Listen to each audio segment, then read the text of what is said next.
Hello, hello. Sorry, just kind of scrambling here. Welcome, welcome. Good morning, good afternoon, good evening. Yeah, we're going to be doing some tournament action today. Been relatively short so far. Quick flash style tournament. Bunch of great players in. So let's switch on over to the bracket. Have a look at the tail of the tape. Whoops, need to change one of those. I believe actually still waiting on Ice Power's opponent. So let's see here. Let me see. Okay. Of course, right when I'm starting the stream, got a rules issue. Okay, well, let me put some music back on. Just kidding, we're not starting yet, and I'll go get this settled. Give me just a second.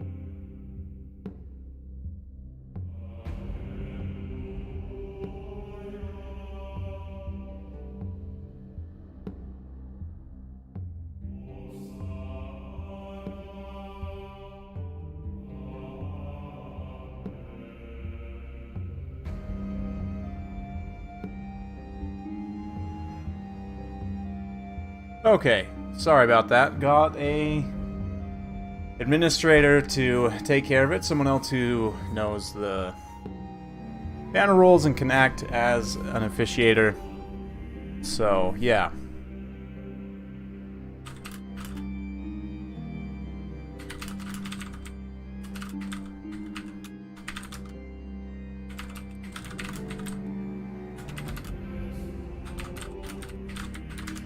So I guess once that gets resolved, then yeah, we'll know who the next person is. But let's go ahead and jump in this game here. Don't want to leave you guys waiting for too long. So there we go. Okay. And let's get this switched over here. Alright.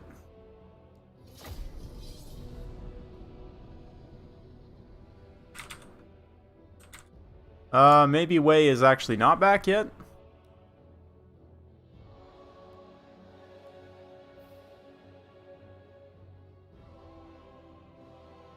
Thought he was here. Anyway. Apologies, yeah. Yeah, that's just a little bit of a rules issue. But it's all good. What's up, guys? Got Red Salamander, Zach waiting here. Ice Power, Valnir. Ice Power waiting in the other bracket. Yeah.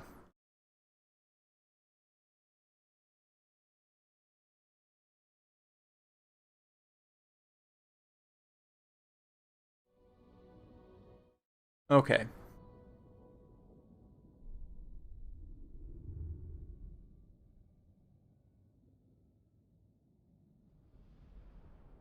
So we're gonna get started here. This is a best of 3, and again, undead factions are banned. That's in the original Land of the Living Flash tournament. I decided not to ban them in the final rounds, but this time around, just no undead in general. So that's not a thing. So yeah, Wei here took the Dwarfs, just so that you guys kind of know how this works. You take a faction, pick one faction and play it the entire tournament, and I say play the entire tournament. The first part of the tournament is all best of ones. Flash style, I like to do just quick games to get players through as quick as possible, to shorten the tournament. You pick one faction, you play it the whole time. You might end up getting some mirrors or some weird matchups. This is kind of the luck of the draw. It is what it is. But then once we get to the final rounds, then it's best of 3 for the semifinals and a best of 5 for the finals. So here we've got Skaven versus Dwarfs. Now, normally a pretty tough matchup for Dwarfs. Let's see what they can do here. Wei had picked them and banned... I think he banned... We can look here. He banned High Elves and Greenskins.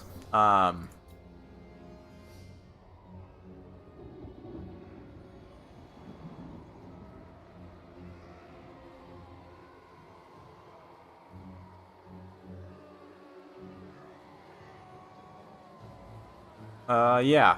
So, got a Rune Lord here, miners with blasting charges, Dwarf Warriors, Bolt Throwers, Slayers. Interesting. So quite a bit of artillery. Grudge Thrower. 3 Bolt Throwers is very interesting with the Gyro Squad, Brimstone Guns. We'll see how this goes. This is a map that has this, this is Storm Demon. It has these hills in the center here, so you can't use direct line of fire artillery as well, although certain, I think, Warp Lightning Cannons would probably still work, especially if you're over in this deployment zone. But for Hadri's Skaven here, he's got some Warp Lock Jezzails. Interesting. They'll be able to get up on top of the hill, and they'll have a good arc of fire from there, and their range is just about right, so that'll be nice. Skaven Slaves, Frontline, got a Dwarf Thing Menace here, a Plague Priest, Queek, Clan Rats, and some Death Runners scattered around.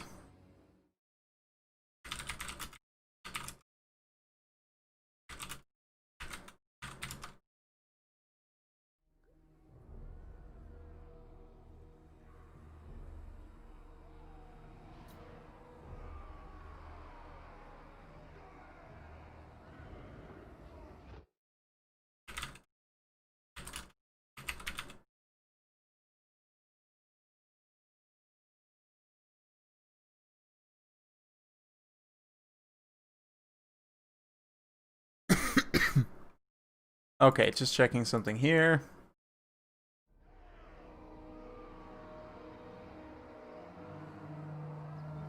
Okay, and they are ready to go. Yeah, it's unfortunate to match up against Skaven. Dwarfs are not completely useless here, though. Like, they definitely can try and do some things, so we'll see. Right off the bat, the Goblobber, these catapult-type artillery, if he targets these weapons teams and starts to take them out with the Goblobber, and then the Bolt Throwers, actually, there's not that many great targets. I definitely would focus the Dwarf Thing Menace as a primary target. But let's see. Looks like the Death Runners are moving in to counter-strike the artillery. That concealment bomb's been popped, so they're going to get very close before they get spotted there. Basically on top of the Bolt Thrower crew, and Wei won't have a whole lot of time to respond there. Likewise, these Assassins and other tools coming forward to kind of break the blasting charge line, which is very strong. Plague Monks also being summoned up there. Plague Monks combined with the Armor Sundering of the Weeping Blade will be quite good against Dwarf Warriors and other targets there. But you can see the feat is being felt there a little bit. Slayers now somewhat late to respond. Finally, though, they do get involved to go get those Death Runners. This unit of Death Runners here also gets caught up. Death Runners will trade very well with Slayers, though, and this is kind of the issue that you run into, obviously, with Skaven. Gyros, though, come over and bomb out this flank, and although they are taking some serious heat from the Jezzails, that does keep the Jezzails, you know, off of other targets, potentially. But it'd be interesting to have seen maybe a bomber here, potentially. The bomber is an even bigger risk of Jezzails, but now the Gyros moving down, so I think it was Shetland here in the chat earlier talking about using the Gyros as chariots, so there you go. Hope you're happy. He moves down to engage in melee, and actually is able to rout one of the units of Jezzails there. Pretty impressive stuff. Dwarf Thing Menace, though, definitely being menace to the Dwarf Things. And actually, Slayers, I take it back. Obviously, Slayers way more HP. Makes sense why they'd be able to beat Death Runners there. But, yeah. Dwarf Warriors here. Again, with the Armor Sundering, Death Runners, and other targets here just absolutely making mincemeat of this Dwarf front line. And the Skaven are already pulling ahead. This is a tough matchup. This is definitely the toughest matchup in the game for the Dwarfs. And despite the fact that the Gyros are able to come in here and shut down the Jezzails, there's just, yeah, the Death Runners are a lot. And it's interesting that you don't really have too many tools that are good at fighting the Death Runners, right? Like, even your higher tier stuff, they'll just take way too much damage. The best thing you can do is try and get them with the blasting charges, but obviously that's easier said than done. The Dwarfs are starting to rally some of their tools. Got some Slayers way over chasing here, unfortunately, but some other miners, some other units coming back from route as well there. The Gyros able to rout off one Giselle, two Giselles. Oh no, looks like one of them did come back. So, not the best situation there. Yeah, it's usually an easy Skaven win, unfortunately, in this matchup. But I actually really like the build here from Way. If he was able to, I don't know, maybe just keep his miners and other tools a little bit closer to his artillery line, because this Death Runner kind of vanguard going after your artillery is a very common tactic. And had he had the miners kind of more protecting the artillery with blasting charges, in addition to the Slayers, it might have worked out okay. But you can see how much damage the Dwarf Thing Menace has taken. I honestly think if he had played this build a little bit differently, he could have potentially taken home the win. In an interesting one for sure, but the triple bolt thrower is a thing that they don't have to generate much value at all to pay for themselves, and against something like the Dwarf Thing Menace, they definitely can. But yeah, it was a little bit tough there. The initial situation, I think, of getting a few of the bolt throwers shut down by the Death Runners, and also, again, kind of getting that. Hadris did a great job, credit to him, interrupting in that front line, using the single entity characters and the flayers as the dwarfs advanced, because the dwarfs were still moving at that point, right? They weren't set so they could throw. If they were set to throw, might have been able to do some real damage actually with those blasting charges initially, but it is what it is.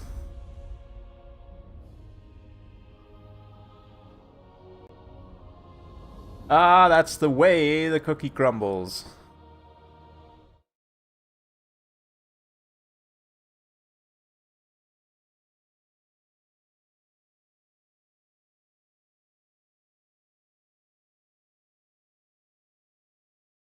Alright, just checking on some things here. Yeah. Pretty straightforward matchup. Like I said, Hadri's getting in there with the Death Runners, getting some very good work. The Vixtran's Death Squad, honestly, very underrated unit. Have ridiculously high melee defense at a certain point, so... Okay, let's go ahead and switch now to a different map. Let's see here. Let's go to... Toothgrass Hill is another one I'm a big fan of.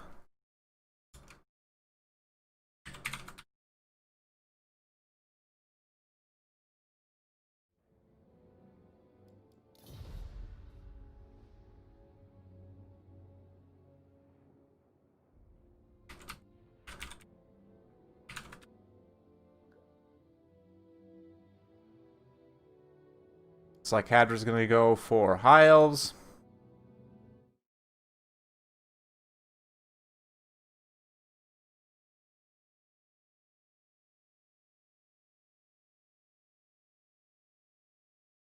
And there we go. Yeah. HW is also streaming right now. I thought I would get some more participants to where, like, I would potentially still be in the initial rounds while he was doing his thing, but unfortunately it just kind of lined up to where we're streaming at the same time. Definitely not intentional, but it is what it is. Yeah. Nice thing is that you can kind of flip back and forth between the games. Hopefully we're alternating.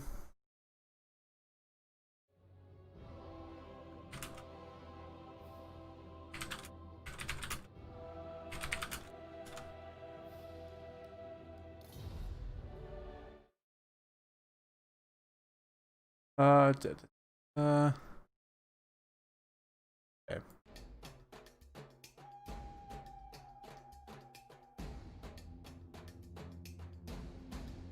Yeah. Sons of Goros plus the generic Beast Lord are a pretty good combo, yeah. Sons of Goros are just pretty squishy, even still, with the extra armor. You have to use them very carefully, but yeah. Using them together is definitely a decent option. You get a little bit of physical resistance, and so on. And magic damage against certain targets, especially, obviously. But... Perfect. That's what I like, Zach. Wait.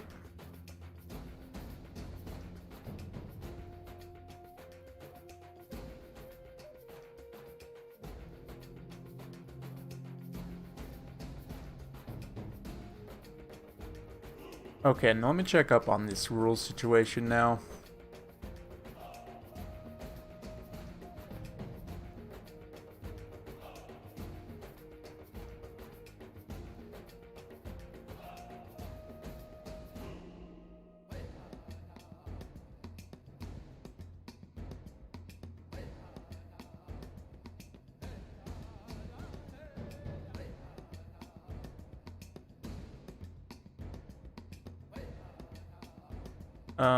Okay. I may have to end up taking a look myself eventually. If so, that's fine. But hopefully they can get that resolved.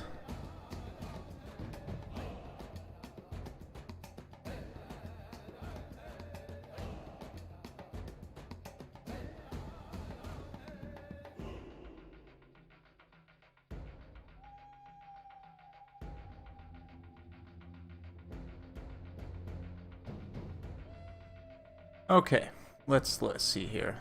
A look. Yeah, the Beastman one's interesting. The issue there is that the Sons of Goros, they're a lot squishier and they don't have as much mass, whereas the Chariots, you can definitely like push through targets and move between lines very easily. Sons of Goros have a little bit of a harder time doing that. But I don't know that you'd want to use them in the same control group necessarily, but kind of using them, like almost using the Beast Lord as the initial line breaker, charge him in, and then once something is like kind of blobbed up around him, then rear charge with the Sons of Goros. Then you can pop all the buffs and stuff as well once they're engaged. I'd say that's a pretty good use case for them.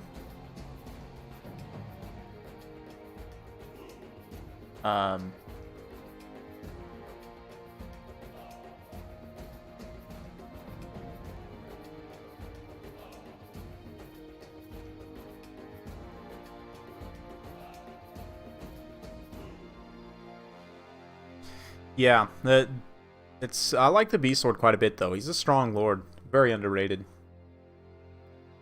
Yeah, exactly. Buff them with the magic lore. Yeah, give him. Oh man, it would be weird for Beastman to have Lore of Fire, but they just burn down their homeland, I guess, is why they don't have it. But I would love for them to have Lore of Fire, just because it's a great lore magic.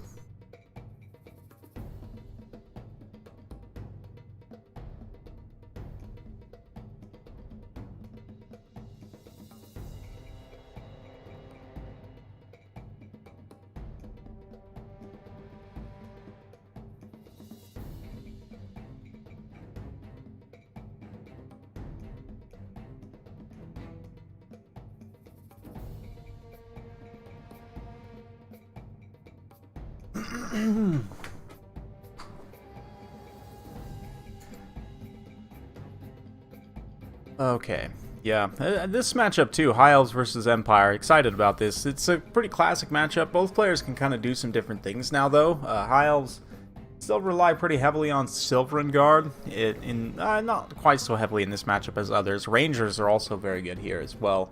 What did Hadra's ban? I'm not sure, let's see. Beastman and Norska, which is interesting. This is something that, like, Empire or High Elf players both, High Elves, that makes a little bit more sense. Beastman is one I don't know that I personally would ban. But, like, with the well-balanced factions, basically, with, like, High Elves, I would say, an Empire, like, different matchups will be harder for different people. And this is something that I found, especially with Empire, like, I may struggle with specific matchups more so than someone else.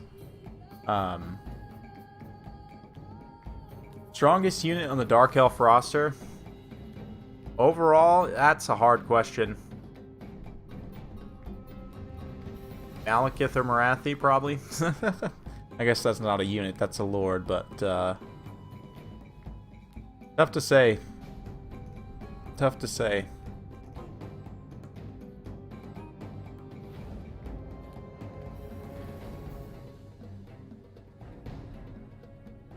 Probably the Chill of Sontar.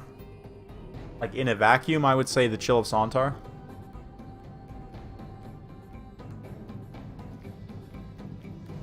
Yeah. Yeah, Jacob, I'm with you there.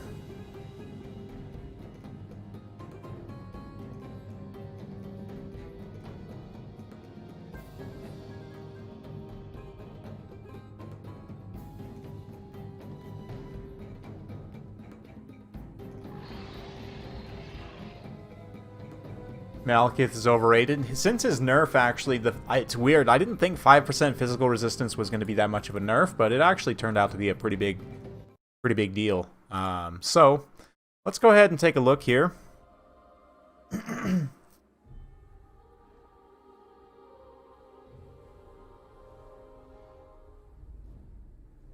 And yeah, we've got some high elf builds. Let's have a look. We've got archers here for Hadras. We've also got some dragon princes, fun stuff.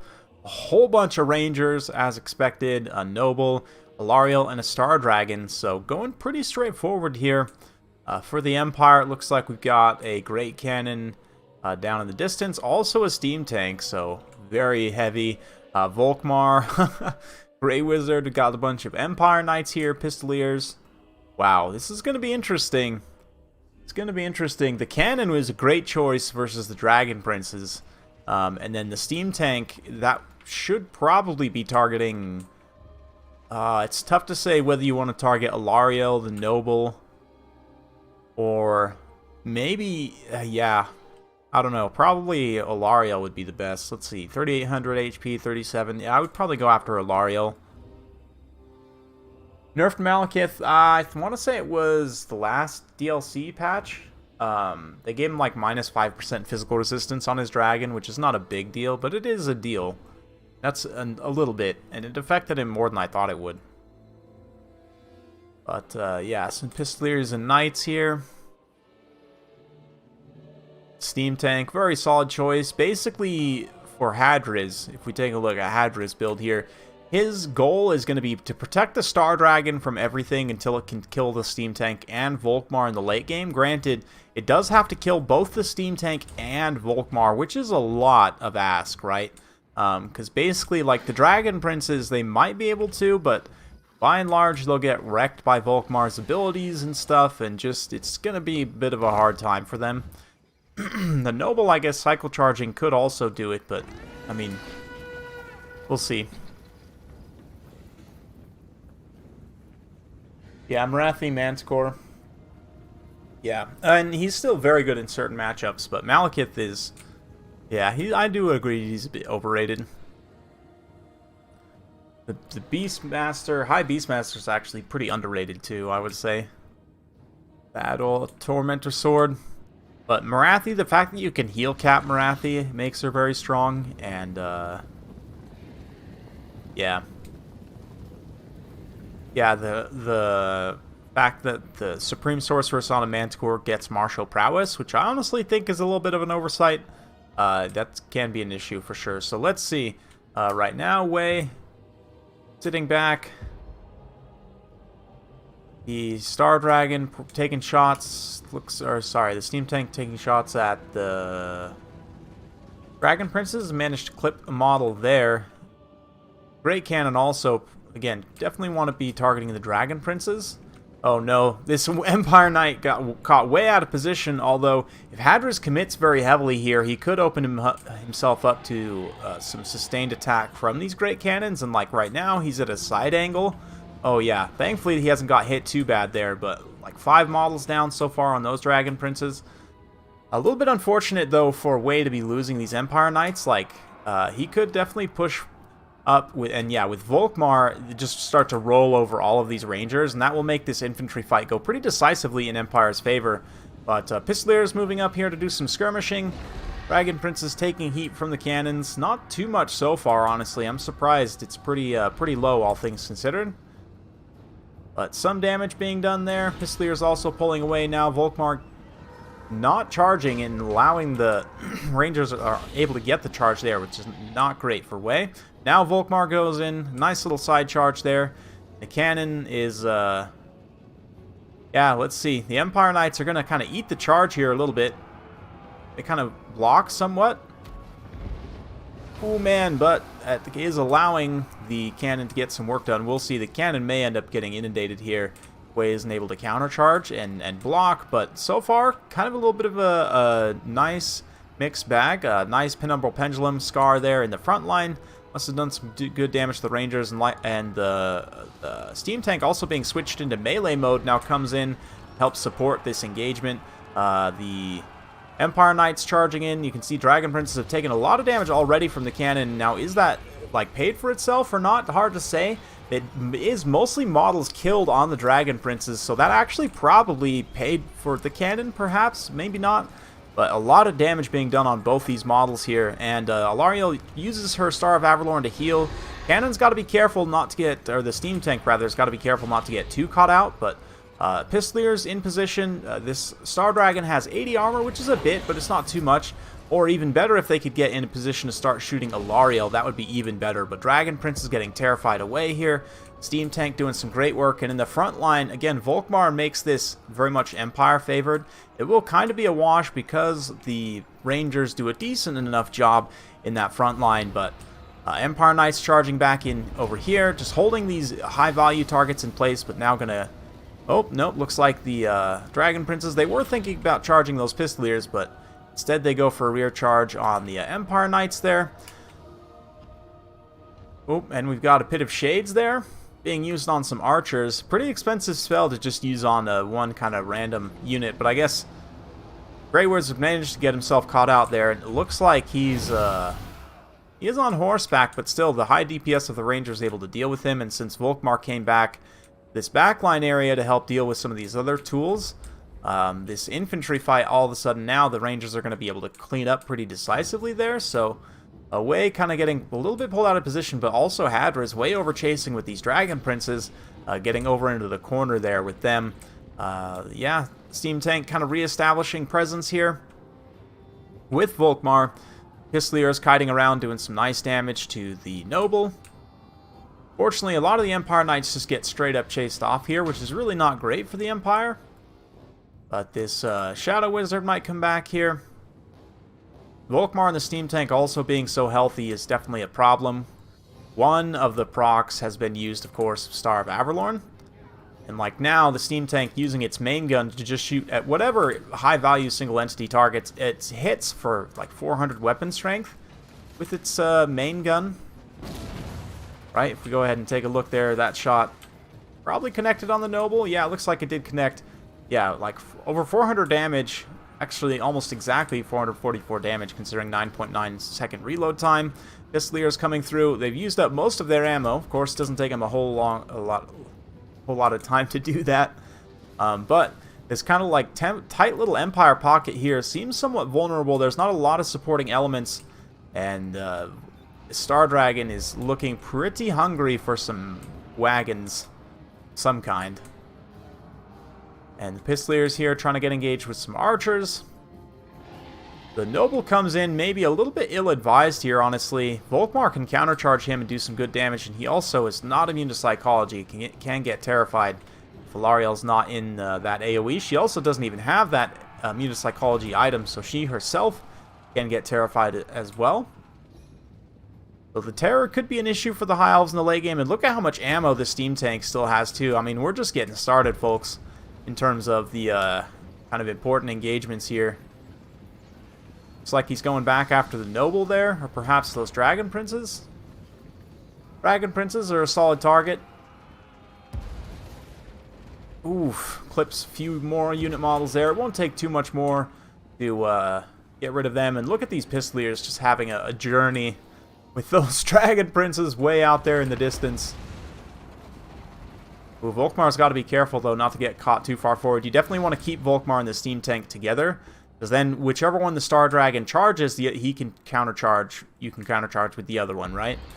That's kind of the idea of using these two together. But Volkmar comes in, a little bit of a charge on these Rangers. Doesn't have much by the way of support abilities left, but yep, now the Steam Tank's going to get charged here.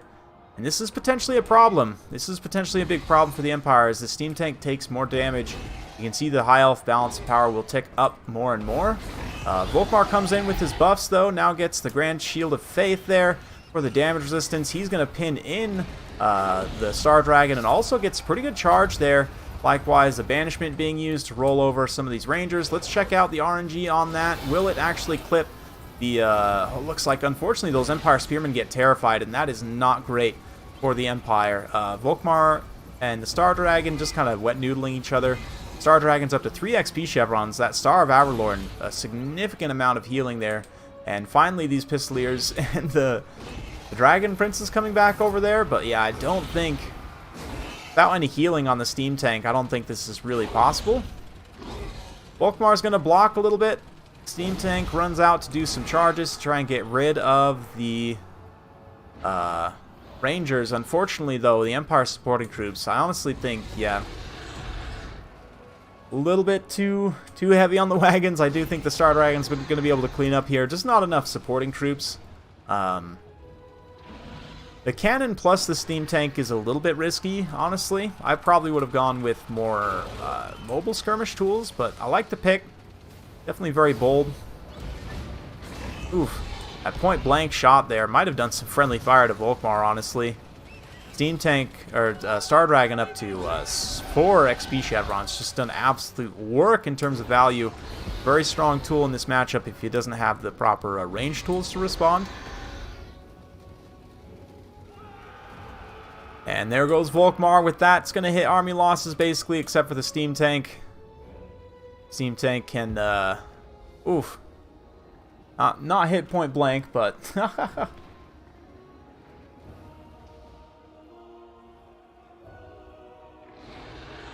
War Wagons with mortars. I don't know. I'm not the biggest fan of the War Wagons with mortars. I honestly think regular War Wagons are pretty good in this matchup. Like, if you were to mix one of them instead of the cannon, you could potentially protect it more than the cannon, and it will continue to deal that armor-piercing damage throughout the game. It's not going to kill models in the same way, against the Dragon Princes especially, but I don't know. It's an interesting one. Maybe you want demis here also. There's a lot of things you can do in this matchup, honestly, as the Empire, but I would say 1 unit of demis is probably a good idea. Like for Wei's build here, what did he have? 3 Empire Knights. So you could cut. Oh, one of these was an Outrider as well. I didn't even see that. You could even, I'd cut this down to a Pistolier, or maybe even, yeah, like cut these two. Maybe bring a War Wagon and a Pistolier in their place, and then cut 2 Empire Knights. Bring 1 Demigryph Knight. Probably bring Lore of Life as well instead of Lore of Shadows, but I like that build. It's fun. The Steam Tank wasn't quite able to get it done, but man, that Star Dragon, absolute menace. I also think the Wei's positioning, he got a little too far away from his cannon with his main line. And as a result, like, Volkmar and the Steam Tank couldn't really support both at the same time. So let's see here. I'm getting tons of messages, so I think we've got a resolution.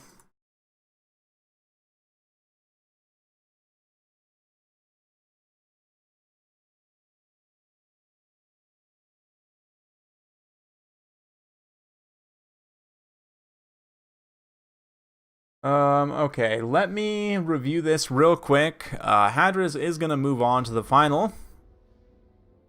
And I'll be right back. Let me set some music up. And I will do this. Okay. I'll be right back.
Okay, so I've decided I think I'm going to show this on stream, actually. Just so that you all get an example of this rule, the attacking rule, and how, you know, it can be interpreted and used and everything. So let's take a look at this situation. Falcon kind of gave me an analysis here, and I'm just checking in now to double check to make sure that he is correct. But I believe he is, just based. He sent me some screenshots and kind of a quick little analysis of what happened, and it looks like that this is probably going to go to Pugnobon here, but let's see. So, in this situation, so a few things. Both players have multi-model units left, so these are the only ones that count as attacking, right? These Doomflayers and so on. And you are allowed to reposition your forces. Like, Bretonnia here is a little bit scattered, so they could kind of gather up and try and reposition and do that. But you can see here, like, these single model units do not count as attacking, right? So them running in here to attack doesn't really mean anything. And besides, they're not really attacking anyway. Meanwhile, he's running around with the rest of this stuff, and now this situation started, you'll see it like started right around like 9 minutes, right? And now we're about 40 seconds in, and Bretonnia is still just running around. So this is a pretty clear violation at this point of no attacking. Like, I would probably give you like a 30-second to a minute leeway of repositioning. Like, that's fine. Depends on how far apart your troops are and everything. But this is pretty clearly like Bretonnia is all gathered up, and he's just running away here, right? So this goes on for some time. And at this point, like, Skaven's moving, you know. Again, these single model units don't count as attacking. Like, okay, you grouped up to heal now, but now you're running away, like, to the other side of this rock here, right? And, yeah. There were some potential Clan Rat Spears to try and come back there, but I mean, at this point, they're kind of both breaking the attacking rule, but that was a pretty clear break. And now, like, these cav are moving, these units again moving to engage. Skaven are making a good faith effort to try and attack. These single model units do not count as attacking. The cavalry are running away. So this has been like maybe a minute and a half plus of pretty clear violation. So yeah, this is. I'm giving this one to the Skaven, and rather than doing a replay or anything, we're just going to advance Pugnobon, because I don't really have time, and I don't really want to watch this replay. So, yeah, Pugnobon advances, and we'll go ahead and get him on the next one here. Let me update the bracket, and just notify these guys.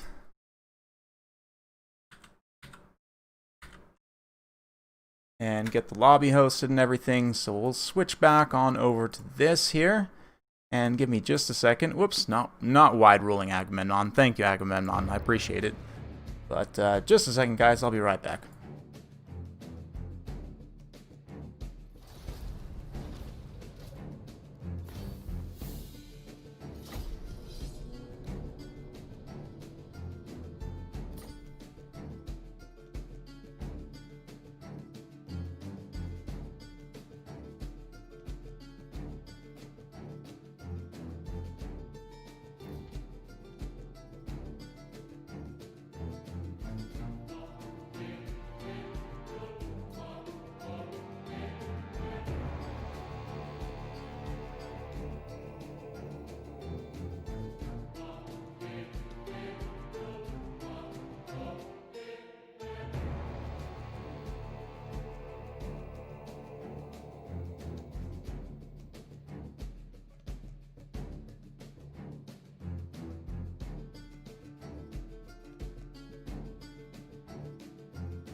Alright, and the players are set.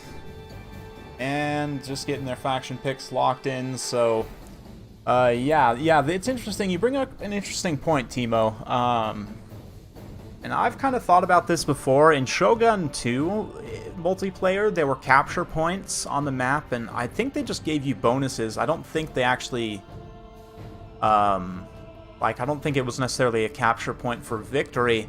But the problem is, like, just certain factions, like, let's say you have a Dwarfs, for example, would be at a big advantage. Because you could go with, like, an all-Vanguard Miners and Rangers, like, box set up on the point already. You've immediately taken the point, and you have a relatively, like, tough defensive army that can hold that point for a considerable amount of time. Like, you see kind of... Like, I don't know, it opens itself up to different kinds of abuse, and that's the problem, is that I just don't really foresee a way outside of having, like, actual tournament rules and moderators and things, I don't know,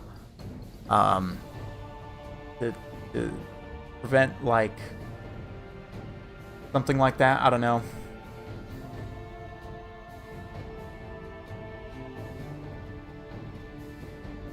Flaxen Soothsayer won. Nice. Nice, so now Falcon, who is reviewing my replay, gets to go fight him. That'll be interesting.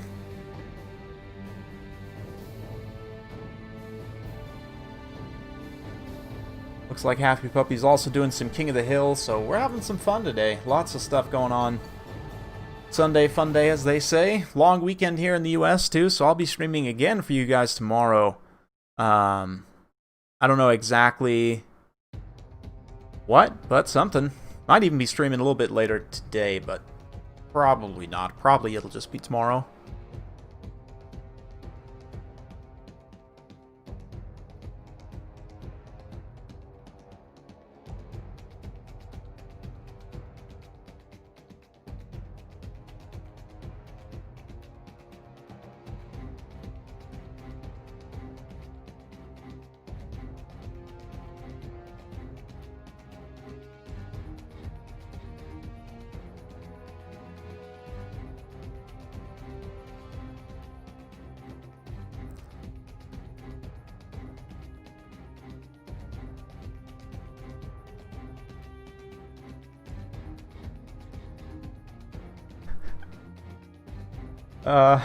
Just looking at some comments right now for my Aspiring Champions video. Oh man, that was fun. Anything planned for the stream? I don't know yet. I think I want to do a campaign stream. I've honestly, really, I just finished the Alariel campaign I've been playing for the past, like, a couple months, actually. It's taken me a while to finish, because I don't have a ton of time to play it, but I just finished, and honestly, I still want to play more High Elves, so I'm thinking I might start a Tyrion campaign, honestly, because you can recruit Alistair the White Lion right off the bat, and he actually gets tons of buffs from, like, the Lion units, so I can put together some fun, kind of flavorful stacks with them right away, and then, yeah, Tyrion's campaign, like, it's been a long time since I've played it, but with all the new units and mechanics and everything, and, like, also, I have a mod that will allow me to recruit the legendary lords that get killed, like, out in the world. Because, like Eltharion... Well, Eltharion, I guess, is there in Everest. You can confederate him, but especially, like Imric. Imric tends to get killed out in the Badlands, so having him, like, come join your faction after he gets killed, or, you know, like, if Alariel's being dumb and I have to just wipe her out, then she'll join that way. Fun.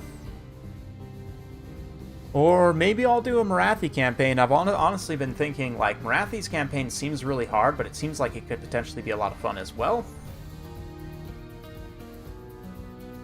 Or maybe we'll just do more multiplayer. Who knows? I do want to start doing some campaign at some point, but I don't know for sure whether that'll be streamed or recorded. In the past, I've done streamed, but you guys let me know, those of you guys who are watching this live and watching it after the fact, if you hear this. Should I stream my campaigns, or should I do recorded, like, you know, Heir of Carthage style?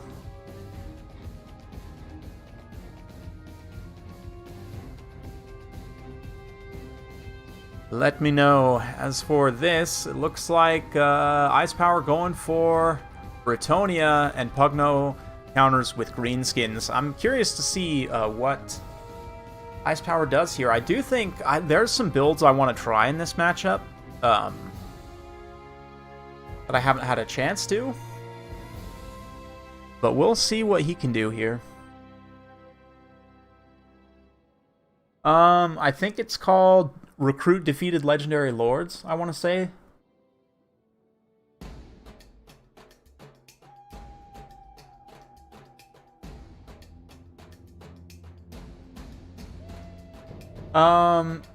Here's the thing, Eldrin. If your opponent like follows you into the forest, then yes, you can, but they don't necessarily have to follow you into the forest. Like, they aren't required to attack into the forest. But that being said, you can kind of pull an engagement to the forest and like trick them into fighting you there. That's totally valid. Like mind game them into fighting you there. Yeah, you can't make your opponent fight you, that's correct. But if your opponent chooses to fight you, or if you fool them into fighting you into the forest, you know, kind of hit and run, like utilizing the forest, then that's fine.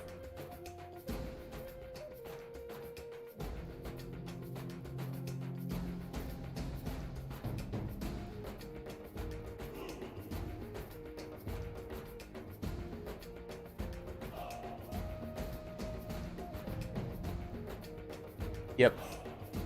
Yeah, and that's, again, mainly to prevent forest camping. It's a little bit, some people might say it's a little bit sad for, like, Wood Elves, especially the Beastman also, but yeah, it is what it is. A lot of the times, tournaments are played on maps without that much forest anyway, but just kind of depends. Some maps have more forest, some maps don't. Like this one, completely devoid of any cover of trees. So let's go ahead and tone this back. And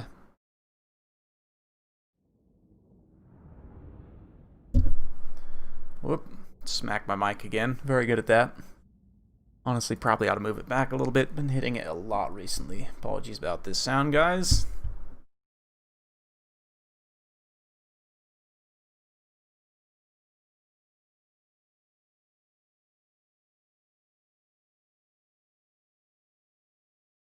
Oh yeah, I saw that. I also saw you're doing a Empire faction focus this week. So let me know if you want me to like submit some builds for that for different matchups, or to just come in and talk about units or whatever. Use cases for different units.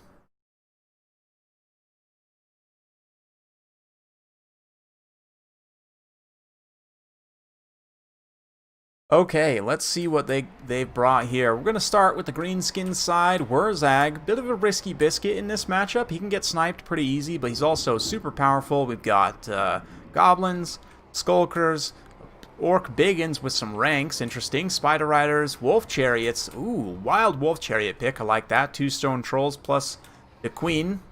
So just a strong build in general. No immune to psychology for the Trolls is interesting. I guess you have Wa for that. And Wurzag, no Bonewood Staff, just purely going for Foot of Gork.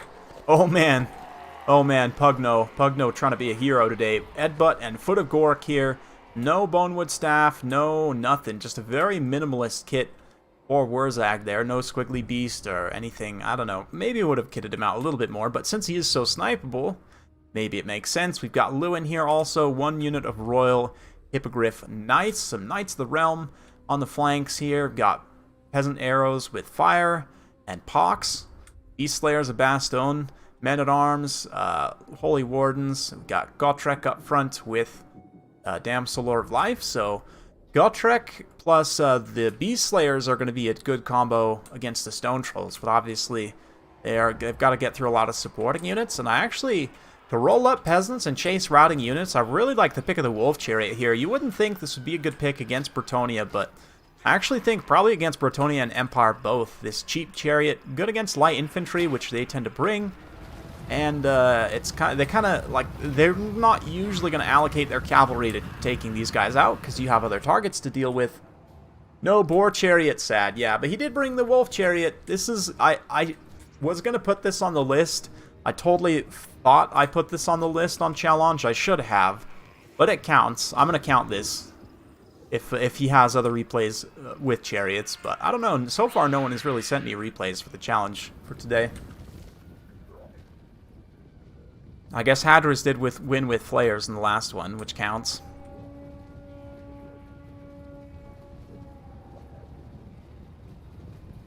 Lewin coming up doing some scouting here. Going to discover the vast majority of the force. There's not honestly a lot of missile units to pressure, so Bretonnia can very much kind of take their time here, set up and get the engagements that they want to. The Knights of the Realm here kind of positioning. 75 speed compared to 78 speed. They're actually almost as fast as the Spider Riders. Once the poison is factored in, obviously that makes a big difference, but let's see. Stone Trolls here, 70 armor is enough that the Knights of the Realm are going to have a little bit of a tougher time. Knights of the Realm don't have the best AP values in the world. They're okay, but it's not amazing. Decent charge, 68 charge, definitely very solid, but only 37 weapon strength with 9 bonus versus large and 10 armor piercing. So probably, if I can do math in my head, about a third of that bonus versus large is armor piercing. So you're probably looking at like 12 to 13 AP overall. Their base weapon strength, of course, charge bonus on top of that. They will do some decent damage on the charge, don't get me wrong, and only 70 armor on the Stone Trolls isn't a ton, but it's enough. It's enough to help get some mitigation, some effective mitigation, I should say. So fire arrows firing in, they're going to help mitigate some of that missile resistance. The fire damage will, given that resistances are all stacked in the same, right? So you basically are just subject to 5% missile resistance at that point. They come in here, start mashing some peasants. Looks like the fire and pox arrows might have switched on over to the Ragnarok Queen, which makes sense to a degree. Want to allocate some resources there. But, yeah, so Greenskins pressuring in the back line. Knights of the Realm, they are able to catch some of these Spider Riders, but other Spider Riders getting in the rear here and disrupting the archers. They're going to be able to pick off those pox arrows, or the fire arrows. Meanwhile, the Hippogriff's not really sure where they should drop. Gotrek's in here in this engagement against the Queen, though. Oh, and here now the Hippogriffs also drop. Lewin charging in, Sword of Corona as well. There's going to be an FG to get popped on, what is that, on the Beast Slayers? Man, look at all of those needles popping off. That was kind of crazy. It's interesting to see that on a big multi-model unit like that, but yeah, this goon attempt now on the spider here has been pretty successful overall, but now the Stone Trolls are also countercharging in. Ragnarok Queen here doing some effective damage in return to the Hippogriff Knights. Hippogriff Knights have some healing on them as well, but now while also being popped, a massive power spike for, like, even these Skulkers too are going to be doing effective chip damage. Yeah, these Hippogriff Knights going to get just torn apart very, very quickly in that engagement there. Unfortunately, these Knights of the Realm able to somewhat break up this backline push, but the disruption very on point with the chariots as well. And this is what I was talking about, just an overload of different targets. And man, that one wah was pretty decisive, as there's just a little bit too much in here, not enough numbers for Bretonnia, and those juiced up biggins definitely a bit of a problem. I like the pick of the Hippogriff Knights, but at the same time, I think they're a little bit expensive for what they give you in this matchup. Maybe even just going wider with, like, tons of halberds and some more, I don't know, it's tough to say. Some stuff you maybe don't have to heal. Maybe you go with some Manticore summons as well. I need to play this matchup a little bit from the Bretonnian side and see. It's been a while. I have some thoughts. But, yeah, that Foot of Gork ended up not even being used, right? Because there just really wasn't any good targets for it.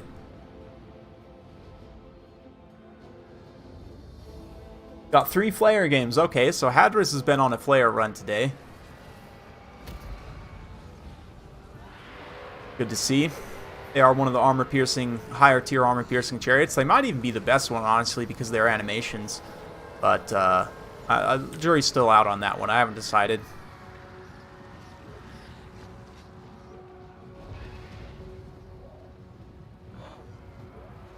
Yeah, actually the balance of power, though, if you take a look, is a little bit coming back towards even as some of these units start to rally here. You see the Hippogriff Knights actually get a decent engagement over here on the side against these Stone Trolls and are able to do some damage. Likewise, Gotrek's still fighting. I mean, he's got some HP left. It looks like Lewin's going to dive down on the spider there. He's got Stand Your Ground active. A little bit of a risky play, but he will stand and fight there. We've got tons of Knights of the Realm left as well, so They're going to be pulling in here now. You're asking when Foot of Gork. Foot of Gork should be incoming relatively soon.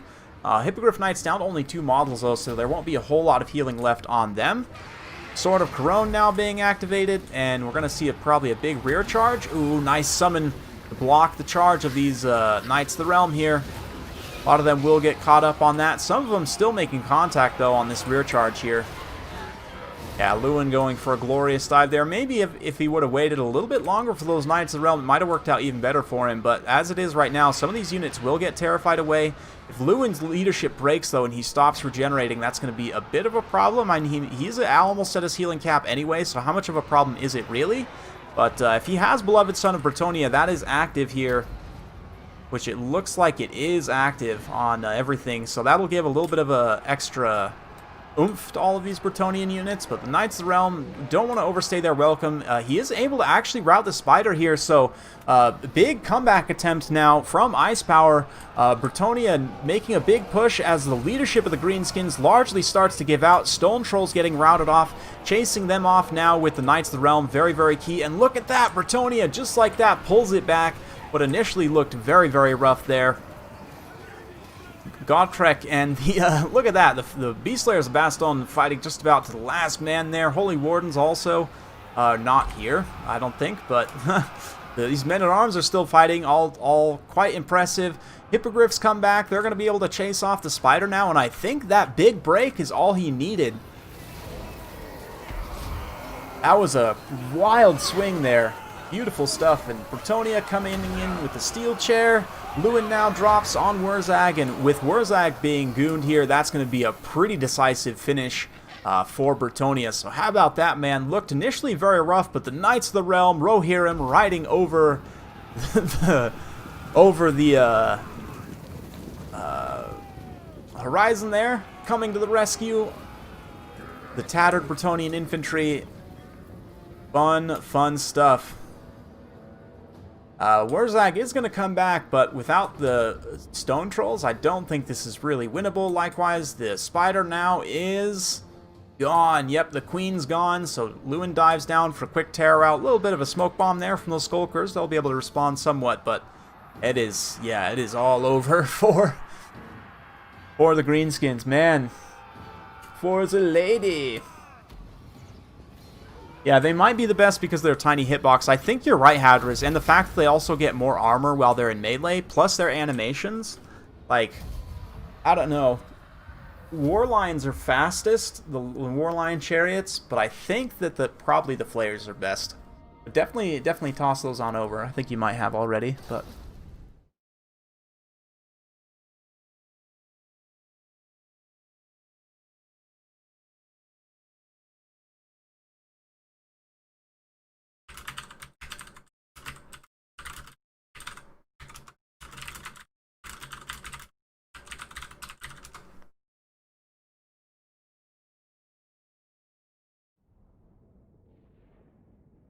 Yeah. Yeah, that central engagement, man, the fact that the Holy Wardens plus Gotrek were able to just hold, even as the archers got rolled up, and man, look at those Knights of the Realm, man, 151, 119 kills. I'm probably saving this as a Knights of the Realm feature, because that was one of the best games I've seen out of that particular unit in some time. So, fun stuff, yeah, I like that. Saving that one for my own personal sake. You might see that one again in the video later on casted, but amazing. Great game. Super, super good game.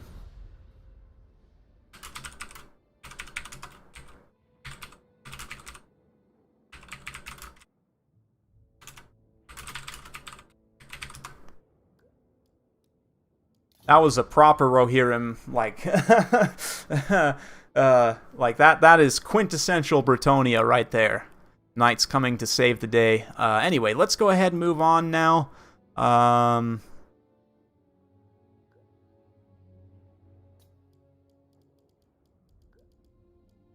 What do we do? Toothgrass Hill? That's right. Okay.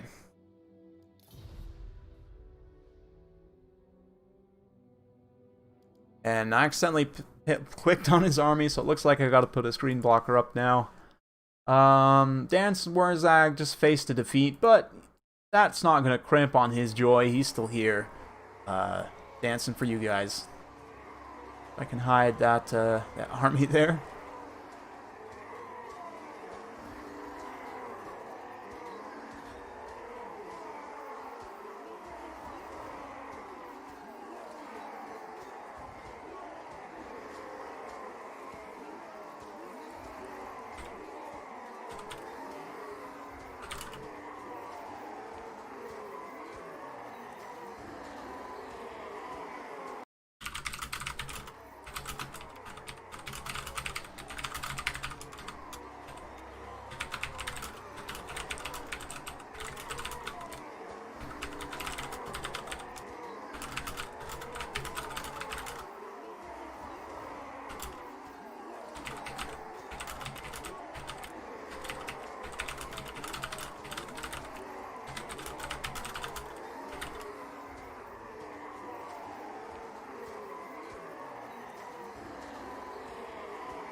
Yeah, he didn't have the dancing Warzag, clearly.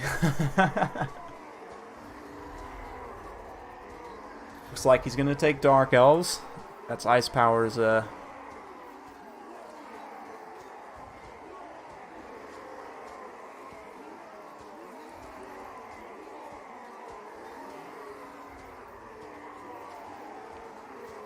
no worries, Fistek. He's just saying he didn't remember that Foot Heroes didn't count as attacking.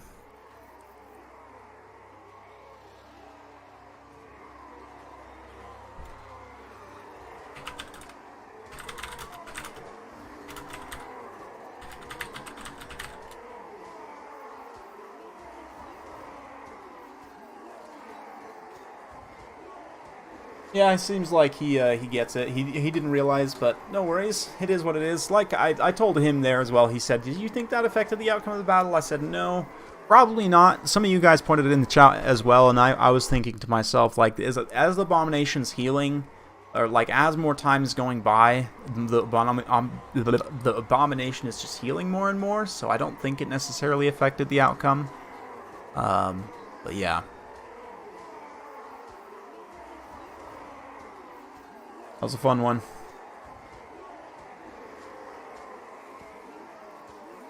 Fun stuff. So, yeah, let's have a look here now. Get the music going back up. Let me also quickly just grab a drink of water so my voice doesn't get too haggard. I do got to do some more recording for you guys today, too, so right back. Very appropriate music for Dancing Warzag, so jam out, buddy.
That is a physically painful pun.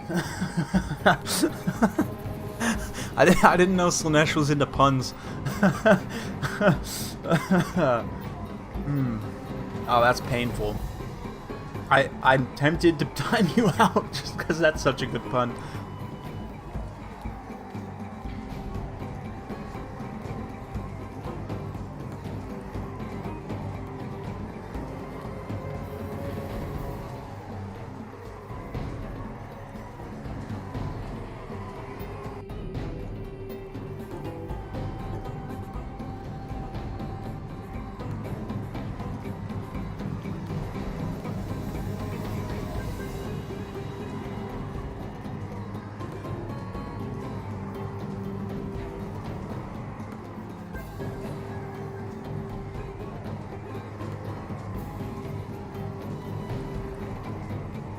hurts so good. Yeah, see, that's what I expect from a Slaanesh person. Go ahead and ready up on my ends. These guys know we're good to go.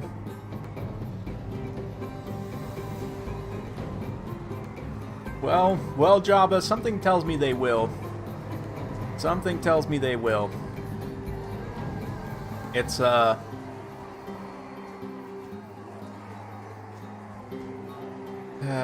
all the Slaaneshi things. I'm very excited, by the way. I don't know, I've talked about this a ton. Literally, like, every stream it comes up as a topic of conversation, probably because it's going to be so good.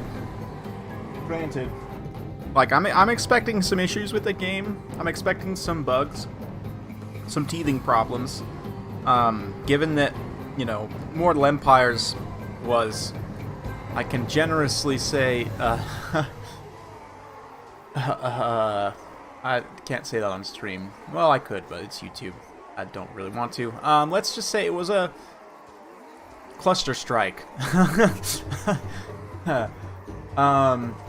Yeah, the launch of Mortal Empires was a little bit of a cluster strike, just because, like, of the whole Norska situation, and I think they learned their lesson. Hopefully it'll be a little bit smoother, but, like, there was the whole no-clip, like, Skaven. I don't know, some of you guys might not remember, but,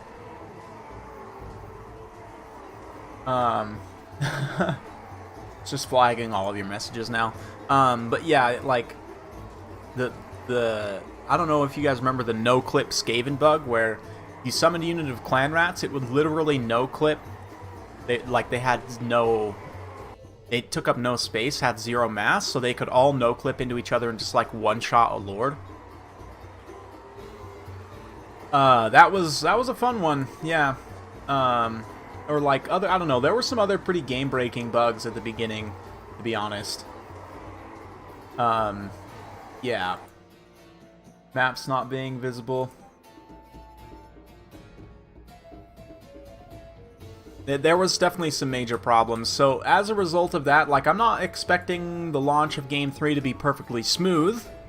I do expect some issues, possibly some major issues, but it's gonna be great. It's gonna be great, no matter what. Like, even regardless of all of the issues, I'm sure Creative Assembly will get them ironed out, you know, over time, and as they add more and more stuff and new factions and new, I hope we get new factions. I'm assuming we will. They will have to kind of create some, I think, but yeah, I just want more human factions. So like, Kislev, I think, is almost guaranteed. Like, I would be willing to put money on Kislev being in at the start. And as for other factions, like, I would really honestly pay very good money for Eastern human factions, whether that be, you know, like, Chinese influence, like, Japanese influence, Indian influence, whatever. I am down for all of that.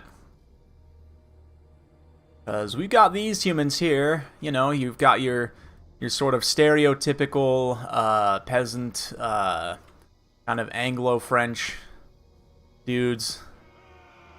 And then you've got the Empire, which is kind of your very clearly sort of Central European, like German, Czech, and so on. Got these guys, who I don't even want to start with, they're supposed to represent. But yeah, it would be just cool to see more Eastern human factions. I'm a fan of human factions in general, so welcome to Astalia, gentlemen. Yeah, I would also love Southern Realms to be added at some point. I do think Game 3 would be a good opportunity for that.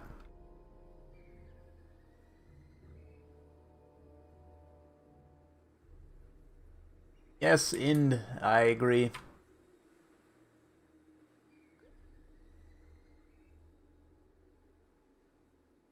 Yeah, we'll see with the resurgence of the old world. Like, I know there's not really a lot of lore for them to go off of, but I'm hoping that with the resurgence of the old world, that Games Workshop will... what am I trying to say? Yeah, like, Games Workshop will flesh out those bits of the lore a little bit more. But anyway, let's take a look at the armies here. Starting with the Dark Elves. We've got Marathi here with a Foot Squad, Master, and a Knight Assassin. Pretty good stuff. Chill of Sontar, Dread Spears, Black Ark Corsairs, a couple of Black Guards, and Witch Elves, along with some Dark Riders with shields. Up against Bretonnia. We've got Bretonnia again. This time on the other side, King Lewin. Give him the start when ready.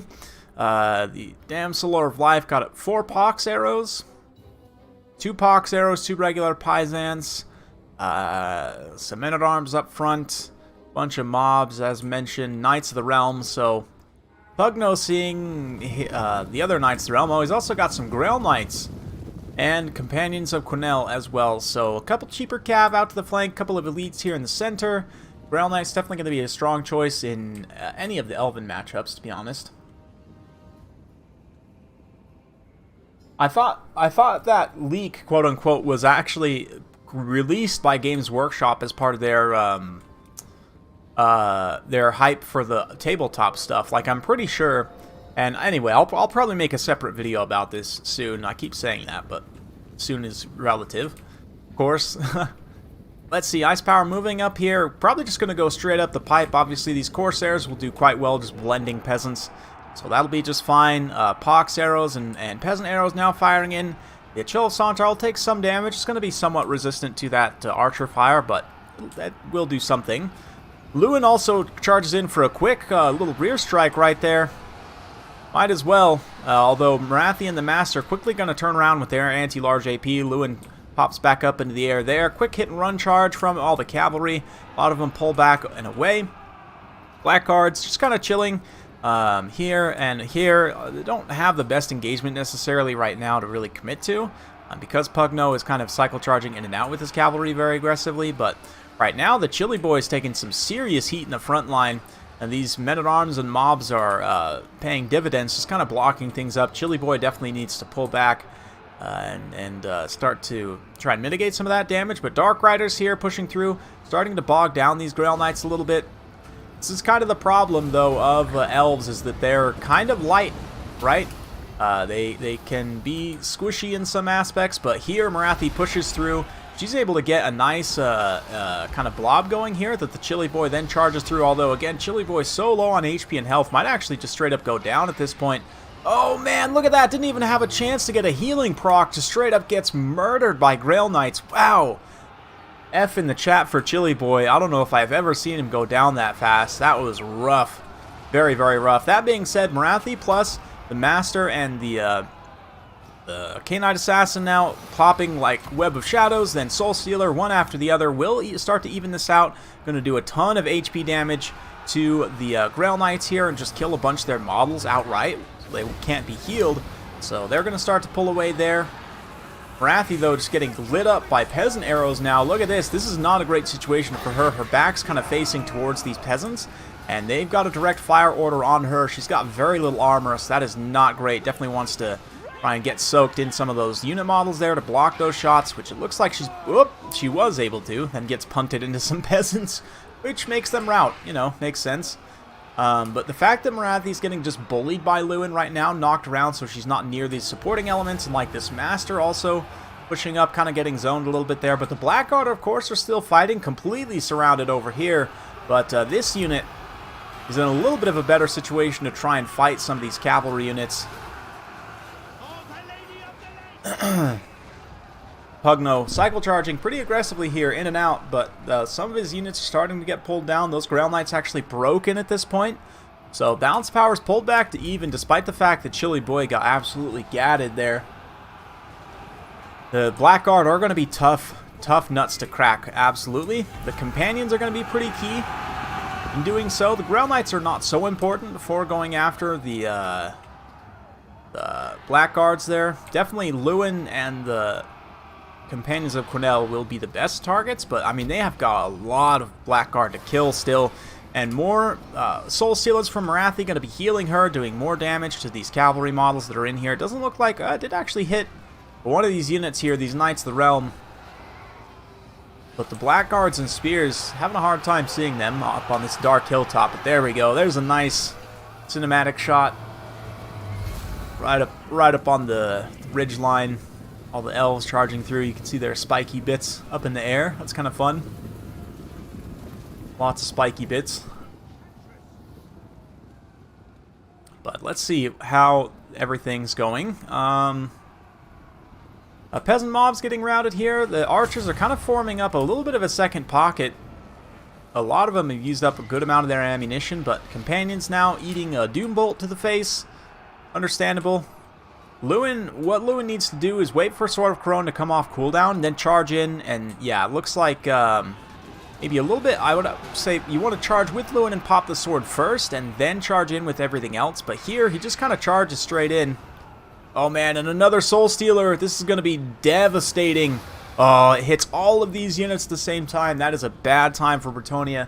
Ice Power looking to take a commanding lead here. If he can finish out this game, he obviously will take the series and be able to move on, but that Soul Steal looks like a lot of the units were able to get out. They still took some damage, though. And Lewin's still regenerating. A lot of peasants coming back over here as well, so yeah, Pugno needs to be a little bit careful of that. Try and get some of his troops rallied back together if he can.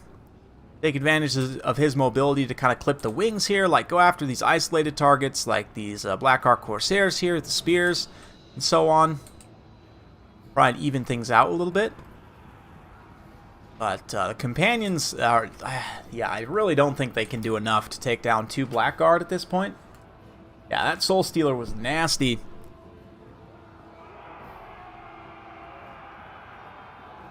These spears get taken out. Like the men-at-arms and archers can come forward and try and keep bogging things down. Here, the damsel, I was expecting to take some more damage in this engagement, but actually with all the mobs helping there, they're able to finish off those Corsairs, which is pretty impressive. Here, some more Corsairs, again, getting caught out, and that's a great target for Lewin and these knights to go after. It's going to be tricky. Marathi's still also very healthy in these 3 heroes. Yeah, I don't know. Lewin plus the companions and the paladin are going to have to carry so hard here without any like AoE damage abilities to punish this blob. Going to be tough. Healer kind of staying disengaged for now. Could end up being a little bit of a long one. The Bretonnians are trying their best to claw their way back, and it will take some time if they're able to do so. The peasant archers have just about used up their ammo there. Here we've got quite a bit still. So will the Dark Elves be able to pull it out? We'll see. Lewin's pushing up now, trying to kind of break up this advance a little bit. Blackguard, ooh, it does look like I think they got braced there. I do think they got braced for that charge. Assassin's Trophy now gets popped on Lewin, but their bracing bonus, oh yeah, I was going to say, I think they still have their bracing bonus. You really probably don't want to charge in there. The mobs charge in there, though. They're going to get engaged. Maybe, maybe not. But here come the archers. Oh yeah, lighten up Marathi again. Marathi's going to be the best target you could possibly shoot with the archers here. Very low armor and high value. So she's just about at her healing cap now as well, and the more damage that he's able to do with the archers, damage that he doesn't have to do with the knights and with Lewin, right? So nice hit and run charge there, good attack animation. Lewin diving pretty deep. He might take some hits from that master, which could be a problem, but another cycle charge up and around with the knights. Knights of the Realm and the companions. Not staying in combat for too long, just quick hit and runs. That's the name of the game. Try and break some of these units. Use these archers to like chase the dread spears here, and like these men-at-arms. Definitely want to try and go after those Corsairs. I mean, it's doable, and you can see the balance of power has clawed back somewhat for Pugno. It's going to be tough, but he does have a chance here. Dread spears now getting broken. More men-at-arms moving up to keep bogging down, and again, these men-at-arms, they're not going to do much against the Blackguard, but any damage they do basically is for free, more or less. And in the kind of late-game situation like this, if they can even get a few tags here or there, just stopping up this blob for a little bit longer, allowing these archers to use up the last of their ammunition, those dread spears now get canned. So, I don't know, I don't think Lewin has what it takes to take down all these heroes, especially given the fact that the assassin can keep tossing that assassin's trophy until the end of times. Yeah, it's good to have that. Just Bretonia's options are very much lacking. Like, you really don't have anything for that. Unless you're taking the Faenchantress, then you have, like, the what is it? Yes, words. You have the Chalice, which is okay. Lewin, though, doesn't really have anything. His AoE damage is just his attacks. Oh, man. It's going to be down to the archers in melee, I think.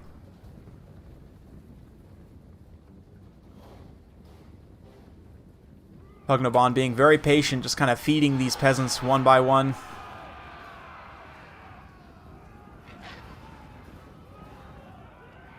Trying his best. I'm wondering, Sword of Corone, with the Sword of Corone charge in here, could he actually get some effective damage? Oh, another Soul Stealer! Oh, this is bad. This is very, very bad.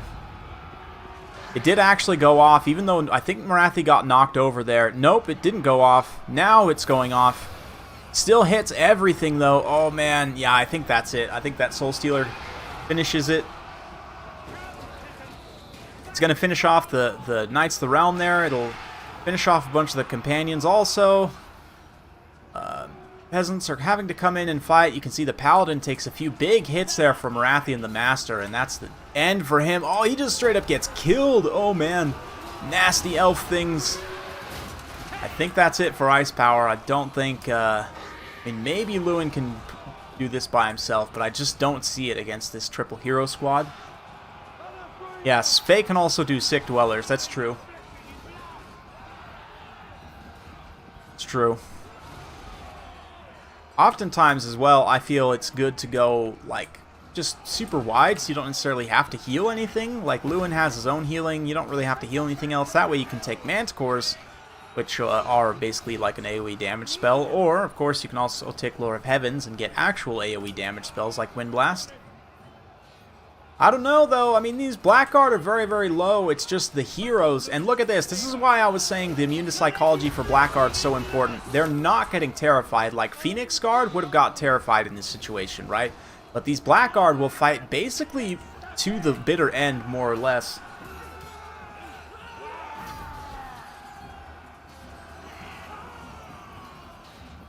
Lewin's doing his best, continuing to cycle charge, but those Blackguards, man... they are just resilient.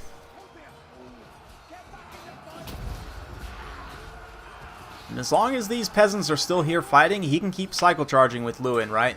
As long as there's multi-model units still fighting, and there's still a lot of archers to have to push through. This damsel's also still hanging around. Too bad she doesn't have any of that. Here comes 3 companions on a wild charge. Another Soul Stealer going to be used on Lewin. It will eat away at his healing cap, but he does manage to get away. Oh, yeah, one unit of broken Blackguard there. It's just not enough, though. You can see very quickly approaching army losses, and Lewin taking damage from the Soul Stealer that he can't heal back or mitigate in any way. He breaks, and that's game. That is game. Ice Power takes the win home, and with that, he's going to move on. Don't have the scoreboard up today, but that's okay. We're just doing a flash. Let's go on over to the bracket, and yes, Ice Power against Ice Power. No, that's not right. Ice Power against Pugno. And unfortunately for Pugno, oh, nope. Yep, there we go. Pugno. He gets eliminated. Ice Power moves on to the final with Hadriz. So let's get that then.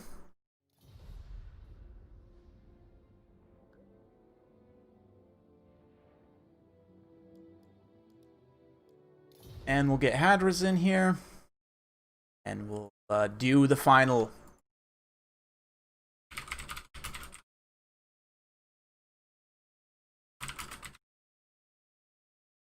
And let's get this here, da, da, da, da. There we go. All right. Good game. Would it be stronger if Murderous Prowess was activatable like WoW? It would be better. I don't know. I think it'd be fine actually.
Okay.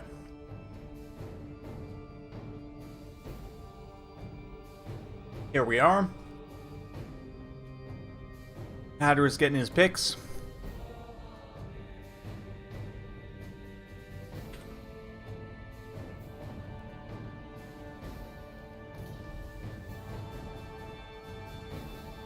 Map will be Schwarzhofen.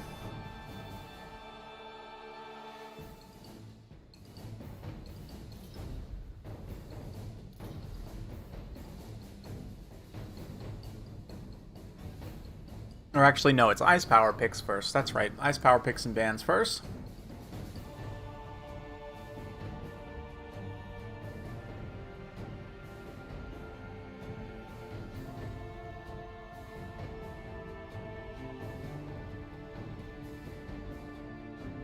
Good, good, good. Let's see what we have here. It'll be an interesting one. So, Ice Power repping the Dark Elves, Hadris repping the Skaven.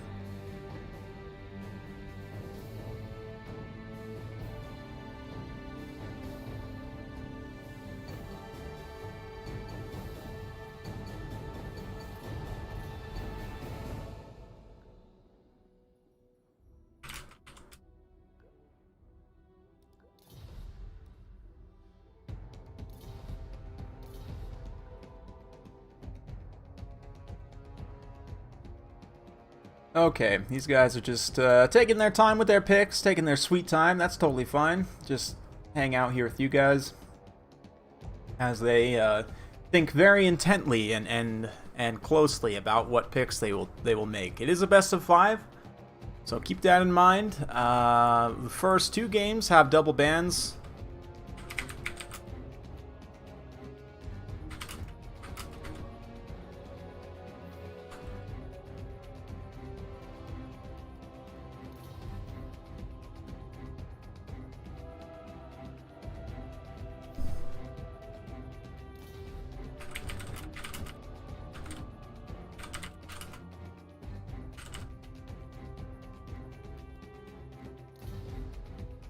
So, yep, might go grab another drink of water while waiting. Just give these guys a little bit of time. Could have just brought that water bottle over here. Anyway, that's fine. Okay, so... what to talk about in the meantime? Needed to talk about something just to fill time here. Okay, so... yeah, units, I don't know. Unit highlights. How have you guys been enjoying the unit highlights series, by the way? Any unit that I haven't covered yet that you guys would like to see? Got a few more in the works. Got some replays for a few more units. I want to start, like I said, I want to start doing tier lists for the different unit categories. And I think I'm going to start with skirmish cavalry and catapults, probably, considering I've covered most of those already. I still do need to cover Sisters of Thorn. and Glade Riders. I also need to cover...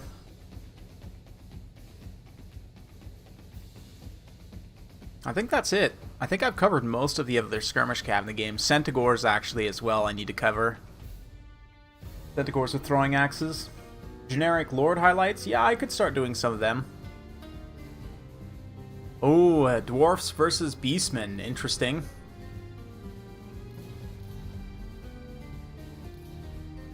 This should be a fun one. Beastman versus Dwarfs is a wild, get it? Wild matchup. But yeah, generic lords, like I've talked about the Beast Lord already. I may talk about some of the other ones who are kind of underrated. A lot of the generic lords you just don't see because they don't have good abilities. Like basically that's the difference. Like the Beast Lord, the Saurus Old Blood, those guys have good support abilities. Same thing with like even the Croxy Ancient, right? All those guys have good support abilities, whereas like the Empire General, the Bretonnian Lord, the Orc War Boss, like just don't have that great of support abilities in comparison to other people on their roster. Like they're actually much worse. So end up, because they're less of a good combatant and their buffs are all focused about making them a better combatant, you just like they end up just being functionally worse just about in every way than like their legendary counterparts, let's say. But I could do a series about like most of the generic lords that are good you'll see in the regular series, either underrated or I'm even going to start for lords. I want to start one called Meta Lords, just because there are some lords that you will see all the time.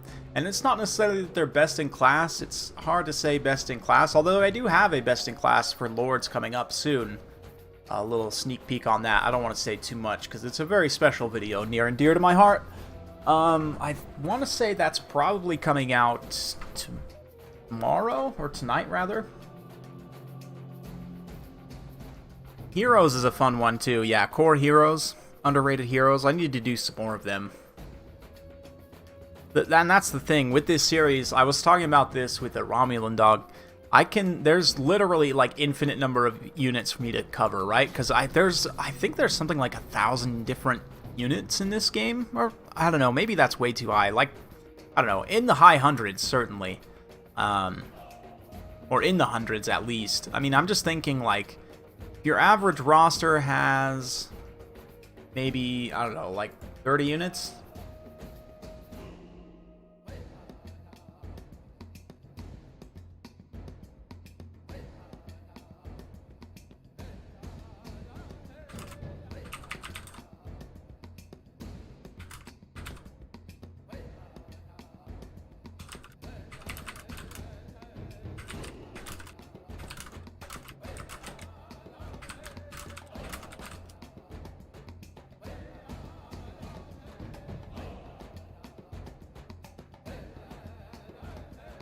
Meta-analysis, yeah. What do you think about the Wood Elves getting a chariot unit in the upcoming DLC? I would love a reindeer chariot. I would love a reindeer chariot. Like, it's hard for me to talk about how awesome that would be. I really don't think it'll happen. That would be, because that's a unit class that, excuse me, Wood Elves are missing, and it would be very good. Like, could you imagine Horn of the Wild Hunt with like a chariot build with Orion? So with like some Wild Hunter chariots. That would be amazing. That would be absolutely amazing.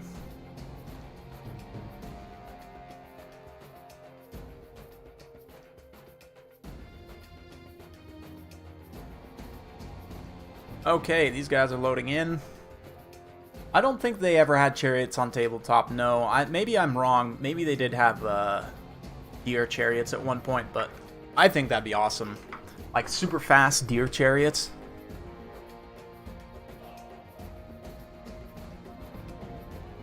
Oh, send it on over, Way. Send it on over. By all means, yeah, I don't think I've covered. I want to cover the bomber for sure, because the bomber's really good now, and flame cannons, brimstone copters also I want to cover, so by all means, send it on over, yeah. I'll take a look for sure. And that goes for anyone who participated in the tournament today. If there's any any battles you think that are featuring unit you haven't seen covered yet, then definitely check it out. Ooh, look at this! Look at this! So there is a prize for using certain chariot units, and right now Hadris, I think, is in the lead for that. And looking to increase his lead here now with Razorgore chariots. Yes. Excellent. Thank you, Med2 Soundtrack. As always. For the rest, we've got Morghur, Double Cygor, Bray Shaman Lore of Beasts, yeah, 3 Razorgore chariots. Or sorry, 2 Razorgore chariots. Yeah, no, 3, that's right. Some hounds and a bunch of Ungor herds. Interesting. For the dwarf side, looks like Ungrim, Thorgrim. Yeah, Thorgrim Grudgebearer. He's got Gotrek and Felix, Longbeards with great weapons. So going for the Wild Dawi Rush in this matchup. Slayers, he's got Bugman's Rangers. So Longbeards with great weapons are going to be great targets for the Cygors to throw at, but they really honestly don't have that many great targets to throw at besides. Considering a lot of the value is wrapped up in this hero squad. Let's see. Let's see how it goes. I mean, obviously, Thorgrim does have the mass. He's a thick boy. Can stop up chariots just fine. He also has pretty good combat stats. 52, 62 melee defense in particular, definitely very solid. Magic damage. Doesn't have the best AP in the world, but 200 to 300 is not too bad.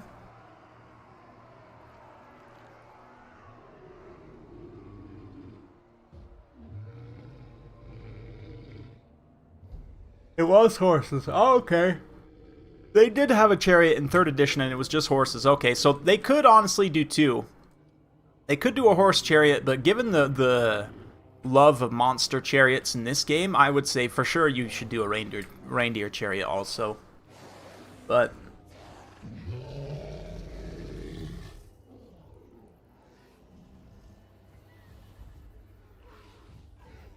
I don't know. I don't know exactly. I'm not really versed enough on the lore to tell you what would work and what wouldn't work in terms of lore, but I just want to see all of it, like in terms of Wood Elf lords and heroes and whatnot. Like, yeah, Wood Elf characters in general. I could see, honestly, Alariel or Ariel being a lord. I could see her being maybe a legendary hero as well. Kind of just depends on how they want to implement her, because if she's going to be, like, with Orion in a faction, then I guess she could be, like, a lord that you could recruit. Or maybe something like Lord Croak, where you, like, you have to do something and then you can, like, summon her as a legendary hero. She could also be a lord, just like a lord that you unlock. The thing is, she needs to be able to go with any of the Wood Elf factions, I think, for it to really make sense. Because, like, obviously, they'll want her to go with the new campaigns, right, for whoever the new lord is, but it also, like, it would make very little sense if she was not with Orion, and I guess they could give her her own campaign, and that way you could confederate her, but, I don't know. Like, for me, Sisters of Twilight seem like a more interesting pick, potentially, as a lord, or Drycha, honestly, either, but, oh, man, oh, the blasting charges, oh, man, that Ungor just gets absolutely code deleted 100%.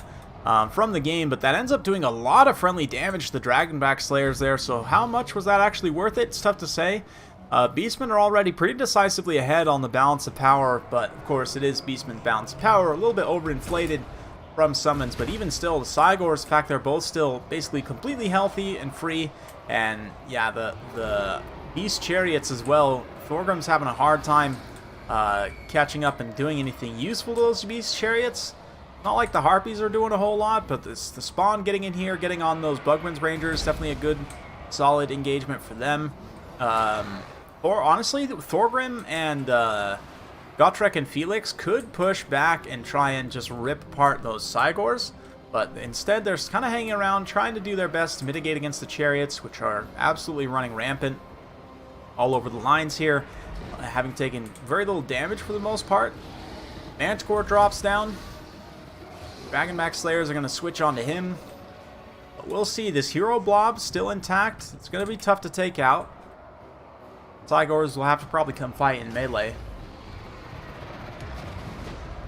So from what they said, it's going to be Wood Elves plus a Game 2 faction. So I don't know exactly. She could be like Kemler's Krell. Oh, that'd be interesting. Maybe like a faction summon. So like you don't necessarily have her running around in an army, but you just like summon her in battle, perhaps. But instead of having it be a character-specific ability, it's like an army ability. I don't know. I think they're going to do the Beastman update separately. I think they're going to do another update with the Beastman. I'm hoping, because they need it. But right now, it's just confirmed that it'll be Wood Elves plus a Game 2 faction. Most of the speculation seems to think probably Skaven. There are some people who are pretty convinced it'll be Dark Elves. I could see that. But Beasties do need an update. They're strong in multiplayer, but their campaign is just gross. And they could use some other love. Ooh, nice. Smashing in a rock right there. Smashing in a rock right there. Dwarfs are making their final stand here, but I really don't see them pushing too much farther. Yeah, most people seem to think Skaven with Clan Molder, which makes the most sense to me, just because they're missing the most things. But we'll see. Gotrek, Felix, and Thorgrim still holding, and we've seen crazy comebacks before, so it's not like this is, impossible. But certainly these three big bros are going to be tough to crack.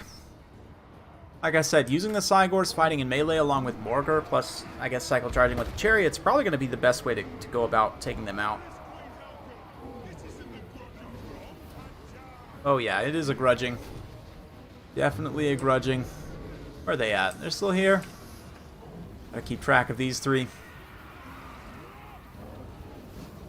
We'll put it on a Thorgrim cam so we can see all the glory. I think I actually got Gotrek, but that's fine.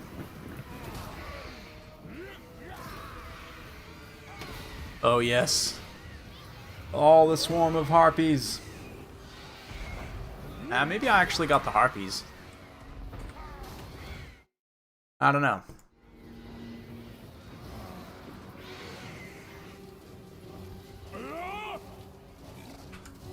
There we go. Now we got the Thorgrim cam. Oh yeah. This is what we all came here to see. Thorgrim rallying the troops, pushing on the Cygors.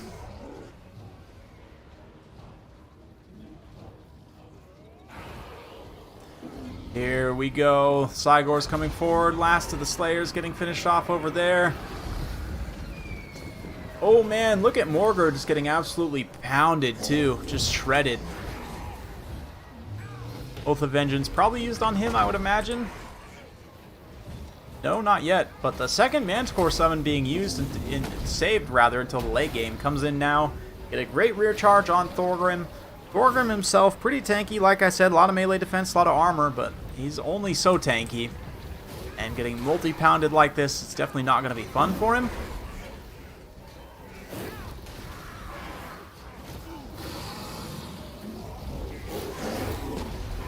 Oh, absolute brutality.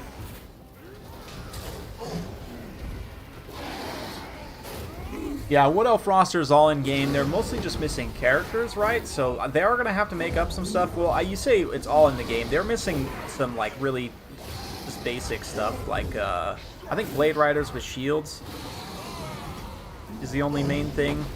Or Blade Riders with spears, rather. Huh.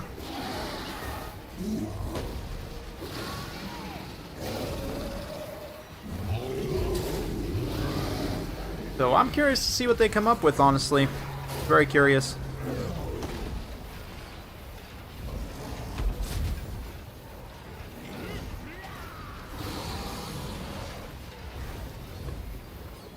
Alright, alright. Looks like Gotrek got his healing proc. So how close is this to being done? Not really close. Wow, I'm surprised Thorgrim and Ungrim are actually holding up quite well. Although they've been isolated away from Gotrek and he's having to fight all alone here. I guess that's just the Chariots pushing them away, but that's a little bit unfortunate. They changed Felix's healing as well, so it only affects one target now. So in this situation, hopefully it's affecting Thorgrim for the dwarf player's sake, but nice power here. Doing his best. I'd say doing his best. He's just kind of sitting and fighting for a while, but it's going to take a minute. Yeah. Gottrek's gone now. Having been finished off by the Cygors. Now it's just a matter of time before these other two start to take enough damage that it will matter. Gotta get those chariots out of the way first, though.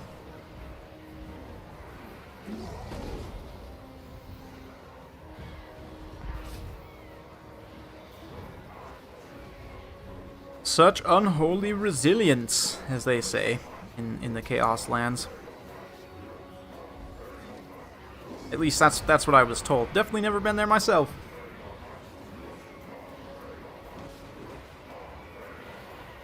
Man, I'm surprised. I mean, I guess Dwarven leadership is what it is, but I'm surprised Felix is still holding.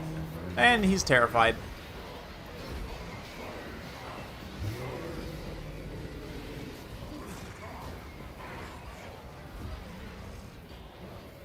Now it's just a matter of time. Okay, looks like Ice Power is going to throw in the towel there. Save us all from the endless grind. And that'll be a up 1-0 for Hadriz. Taking home the win there. Honestly, the Slayers did a good job, but the double Cygor was kind of a nice pick here, and obviously Razorgore Cherry is just so good in this matchup. Let's go ahead and switch on over to Prague.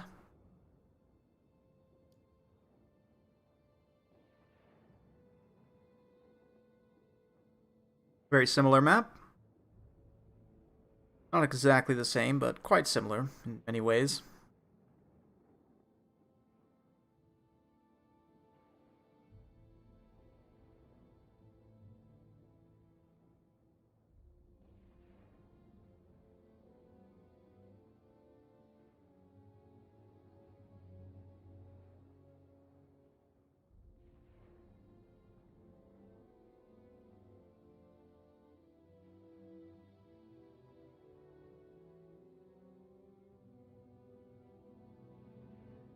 Okay.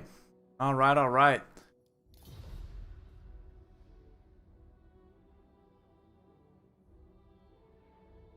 Adri's gonna go Greenskins? No? Empire. Thinking about some different picks.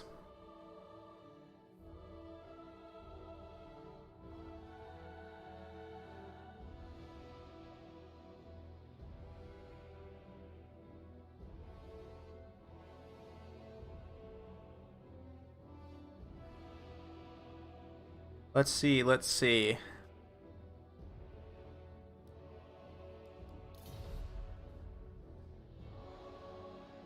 This map is relatively open. Doesn't have too much cover. Has some hills and stuff, but nothing too extreme. So basically any faction can work on this map.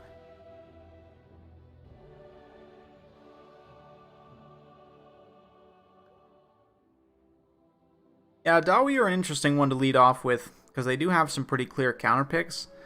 Traditional logic dictates that you should lead off with Greenskins, Empire, maybe High Elves with the right bans, like just factions that don't have too many bad matchups. Tomb Kings even if you ban like Norska and maybe Warriors of Chaos? I don't know. But the first pick is an interesting one. There's a few different schools of thought there. My school of thought is just pick one that has the fewest bad matchups, which is why I'll often lead off with Empire.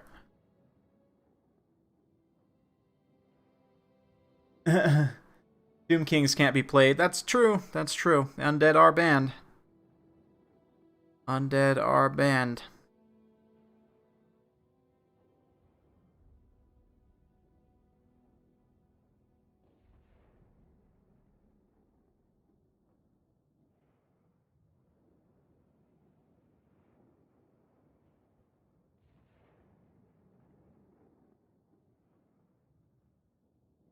All right.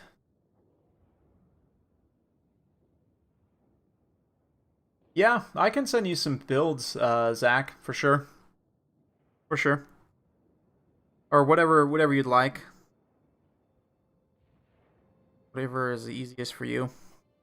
I mean, you could always just tell people to go watch my channel to learn Empire, and that is absolutely valid as well. I have tons and tons of stuff.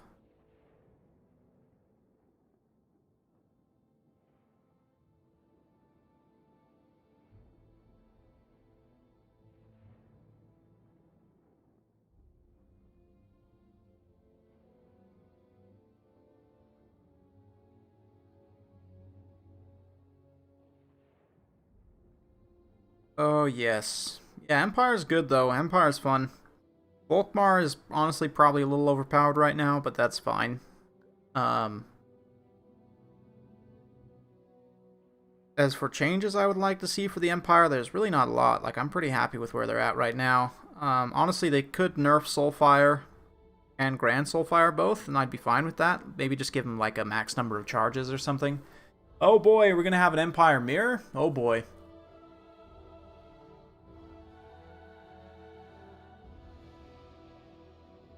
Oh yeah.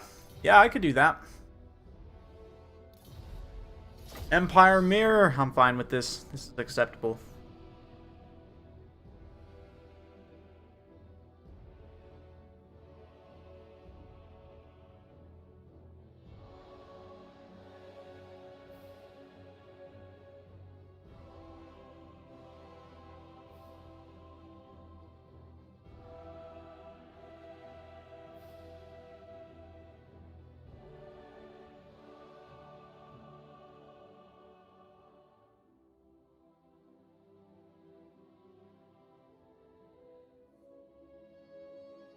Yeah, super micro-intensive builds might not be great for everyone. I'll definitely keep that in mind.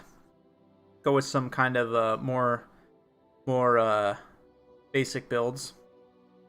Lots of Reichsguard. Reichsguard are good for newer players. And you don't see Reichsguard as much in the upper levels of play, but they're a lot more forgiving than something like Knights of the Blazing Sun. So I'm actually, like, for newer players, I think they're probably a decent pick as a cav option. Hit a little bit harder than Empire Knights. They're a little bit tankier, have a little bit better sustained combat stats. Actually really like Reichsguard. Probably very underrated, but yeah. I can send you some builds for sure. Kind of straightforward stuff.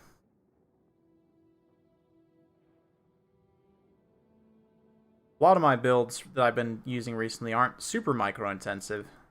Fire, like maybe you have 5 control groups max, maybe 6. But for newer players, I would say, like when I first started playing back in Warhammer 1, I would only do up to 5 control groups usually. Like I wouldn't often take armies that would require me to do more than that because I just couldn't really handle the micro. Now, like especially having the right hardware, my mouse helps a ton. Having buttons on the side, I can hit all of the numbers within reach. But just in general, like yeah, like 4 even 5 unit groupings.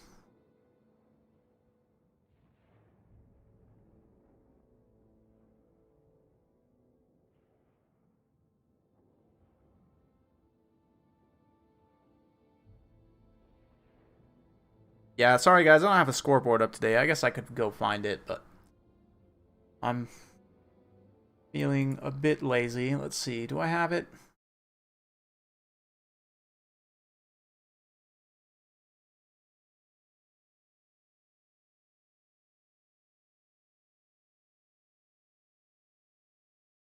There we go.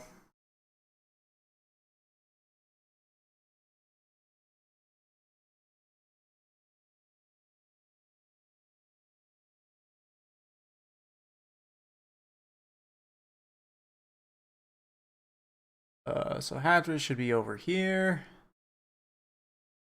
And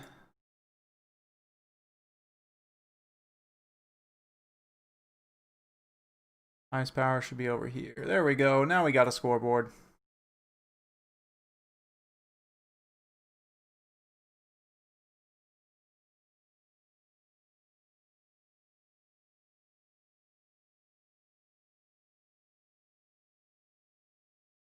Now we're looking professional.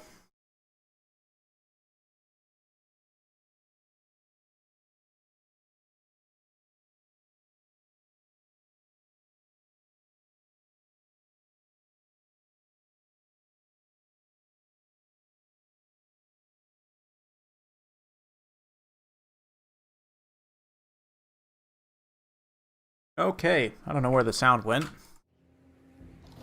There we go. Okay. This is the final, yes. Yes, sir. Game 2 of the finals between Hadriz and Ice Power here. Hadriz coming in with the Empire, Carl Franz leading the way. We've got Hammer of Witches, Great Cannon, a bunch of state troops and flagellants, some handgunners, Empire Knights, 1 unit of them, and 2 pistoliers. As for the other Empire, the Ice Power's Empire here, it's got a General of the Empire on foot, Bright Wizard, Swordsman, handgunners, state troops, this time more cavalry, quite a bit of heavy cavalry there, 3 great cannons, so we're definitely going to be having an artillery duel. Yeah, and we'll see kind of how it goes. Carl, not really a lot of answers to Carl, I'm going to be completely honest here, other than shooting him to death with handgunners and trying to net him, which obviously is a valid tactic. Let's see how it goes. This is probably one of the more fun mirrors in the game, in my opinion. Both players can go in very different directions, and like today, they've gone in relatively similar directions, but also, pick of Carl, quite a bit different than just a regular old General of the Empire on foot. I would have to say probably Carl can carry this, again, as long as he doesn't get too shot up. But given that, you know, Ice Power has a lot more mobility and kind of firepower, it might be hard for Franz to operate.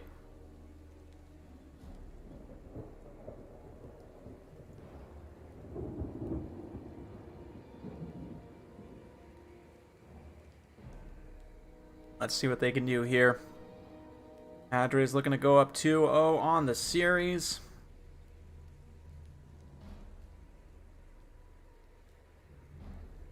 Or can Ice Power even things out? Let's find out. Lower the... No, that's the wrong game.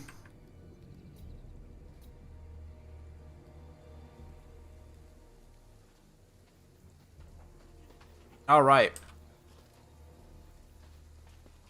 Handgunners are an interesting unit. Not one you see super often, honestly. For various reasons, but they are quite strong.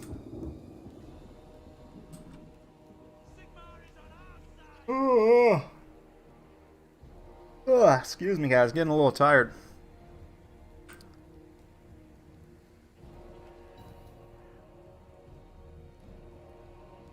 Alright. And here we go. Cannon's going to be opening up on both sides, obviously, right off the bat. Let's see where they land and make contact. Couple of hits on some spears there. These cannons immediately actually start moving up to counterfire on Hadriz cannons. Hadriz is going to start pushing forward, seeing that he is at an artillery disadvantage, but he has an infantry, and I would say he definitely has a mobility advantage just because Carl beats most of these knights by himself. In fact, he could probably beat them all by himself. Swing and a miss there on the fireball, unless it's going for one of the cannons. Nope, misses the cannon as well.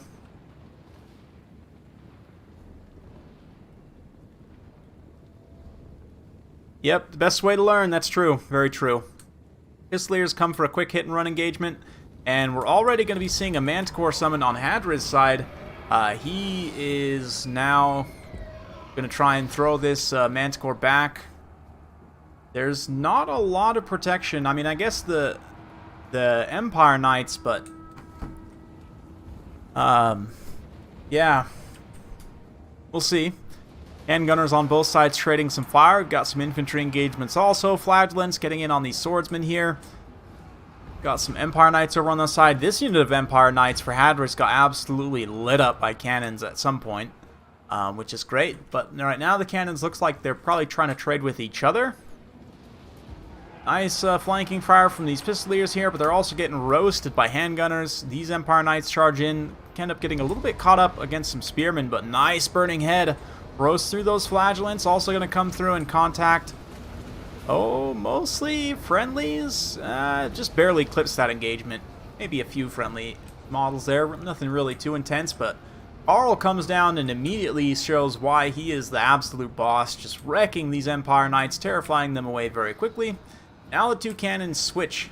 There's not enough mobility for Hadris to protect his cannons here, so not much else to do but just fire point blank into these Empire Knights and try and take out as many as they can. Looks like Ice Power, yeah, he's going to hold the attack order there. They'll take some serious heat there, but they will be able to make contact. Carl also rear charging will help bail him out. And things are not going great for Hadris in the front line, though. A little bit of a mixed bag. Empire Knights coming through, getting on those handgunners. Likewise, this Amber Wizard now getting beat up by the General of the Empire. I'd imagine this Feral Manticore was summoned up to try and rear charge the General. Yep, there it goes there. But Pistoliers getting absolutely wrecked over on this side. They're pretty much done for. Oof, yeah, the Ice Power's cannon's now able to open up on like these handgunners and other units, while Carl's protecting the backline over here, along with some Pistoliers. They're able to break these Empire Knights. Yep, and the Pistoliers can now chase them off. Spears also overrunning into the second line here for Hadris, going to be caught by some Spearmen for Ice Power, but Hadris Spearmen do have shields, so that could end up making a little bit of a difference here. This General of the Empire, though, taking quite a bit of damage already. Ooh, excuse me.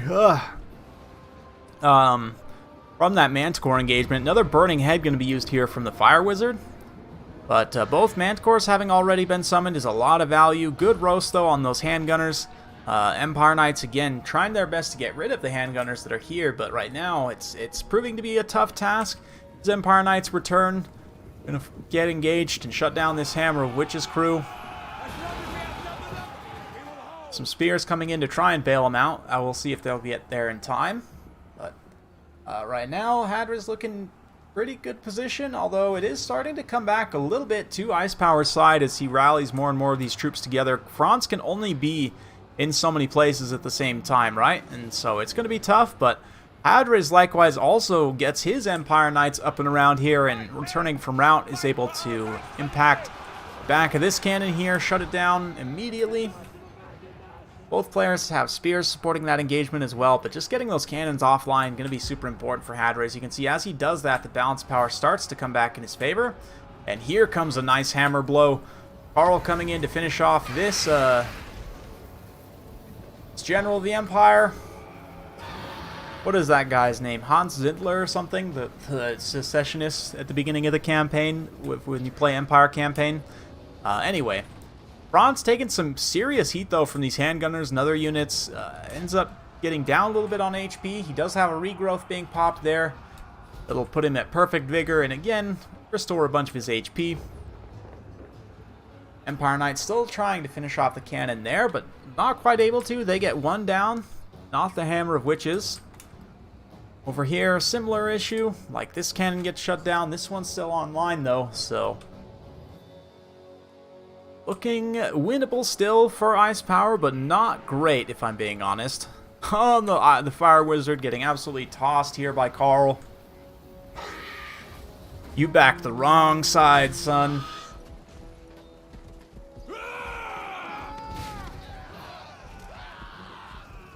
Oh, man. Ooh. Absolutely brutal. Sorry guys, casting's not quite so on point today, but I'm a little tired in my defense. But at this point, there's just a handful of forces holding, like these spearmen here, still holding their position. There's still some tattered handgunners around, like Empire Knights and stuff, but it's just a matter of time before Hadris is able to clean up the scattered remnants of this secessionist force. Ooh, those nice side shots through the handgunners. Diving Carl dodges the fireball. Finishes off some of the rebellious knights. Still eating the handgunner fire, but it is what it is. Some spearmen are chewing on their flank as well. And man, this battle is still going, huh? Feels like Ice Power's army probably should have hit army losses by now, but I guess the fact that he still has that Fire Wizard hanging around in the background, and I guess maybe because the handgunners still have a lot of ammo or something? I don't know. They do have a decent amount of ammo left, don't get me wrong, but I just don't see finishing Carl.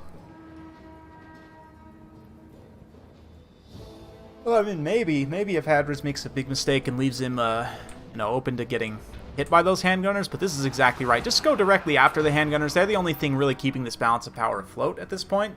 Get them terrified away, chase them off with some other things. Exactly, yep. Could even go get a quick hit on this Fire Wizard, and that would probably trigger army losses. But for the time being, just kind of hanging back, letting the Hammer of Witches do its thing. Somehow this... So I'm really very surprised, honestly. I feel like when I play the Empire, like, they usually don't last this long. I would have hit army losses a long time ago.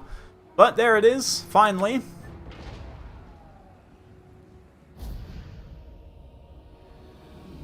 That puts Hadris up 2-0.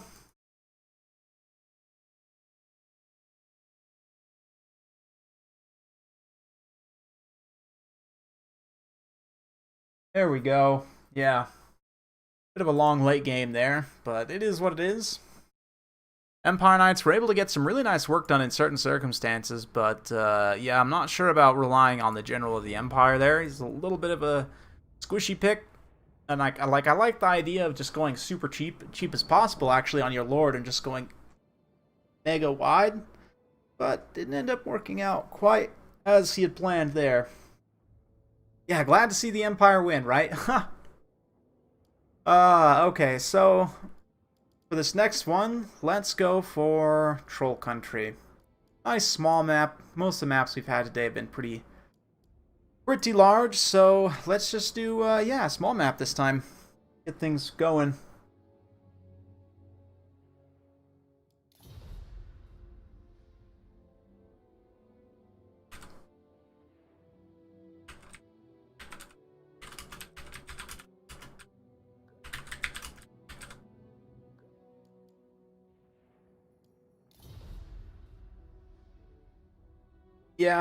Yeah, I would agree broadly with what Hadris is saying there. He said that Ice Power's build's probably stronger, but that there's just a lot to micro. Like, there's more things to micro, and I would agree generally with that. Like, with Hadris' build, it's a little bit easier to just say, like, okay, focus on keeping Franz alive, and, like, everything is kind of supporting to that. Whereas with Ice Power, like, you have more...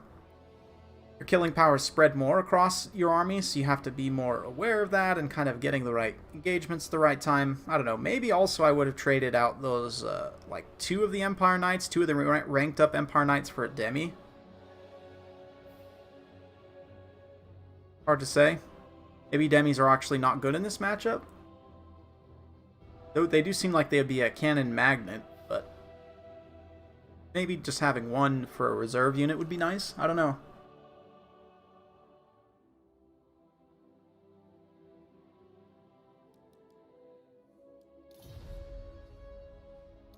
Alright, Ice Power's going into his Dark Elves.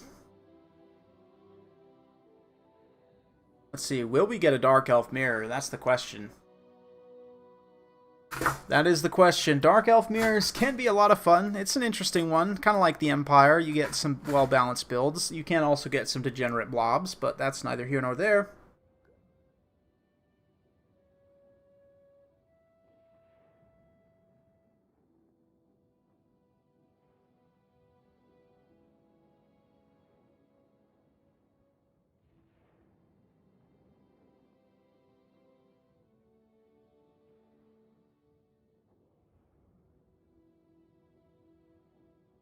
Alright, alright.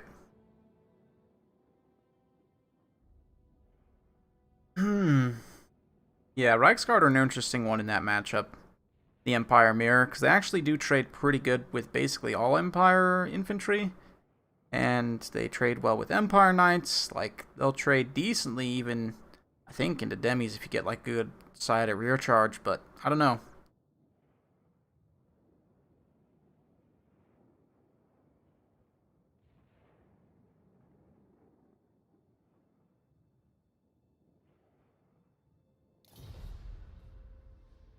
Any bans? Greenskins.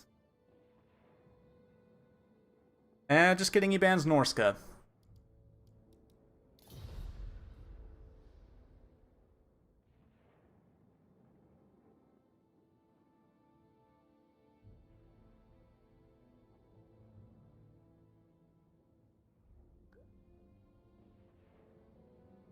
I'm gonna go turn on my AC, guys. Getting a little warm in here. I'll be right back. Give me just a sec.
Okay, I am back.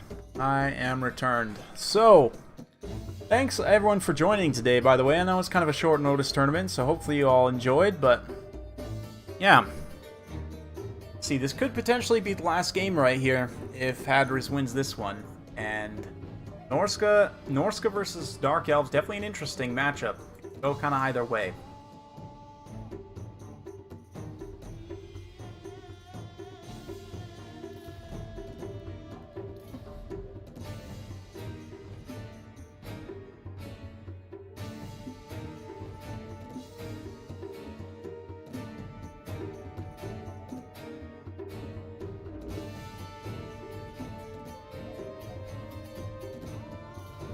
Ah, he'll be fine. Nice power, you'll be fine.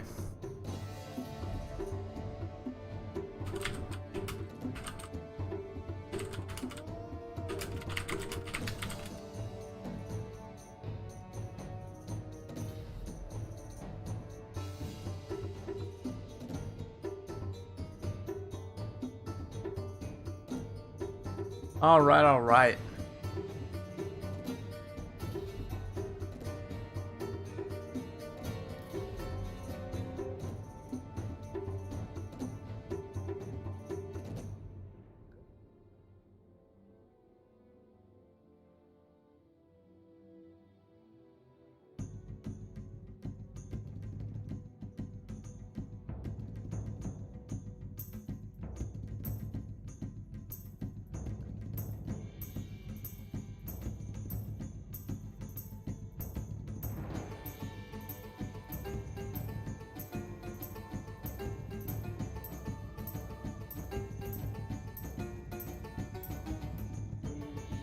Okay. Just checking some things here.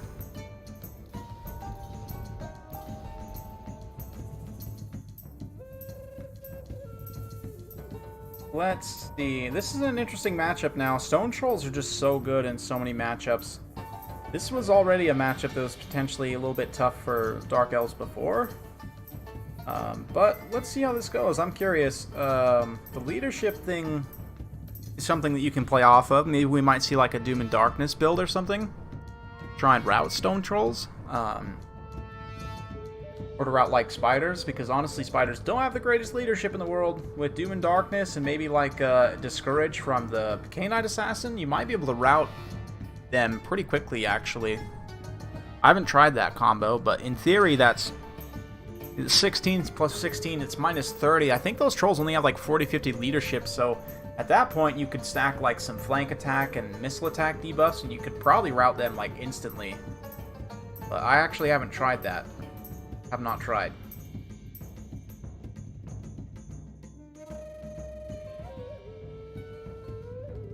What clan is that? XMD? Why don't you ask Rubber Duck of War right here what that means? Oh yeah, and if you guys do like the stream, be sure to like it. Thanks, Rubber Duck, for reminding. Much appreciated. I don't really like asking because it's a little cringy, but...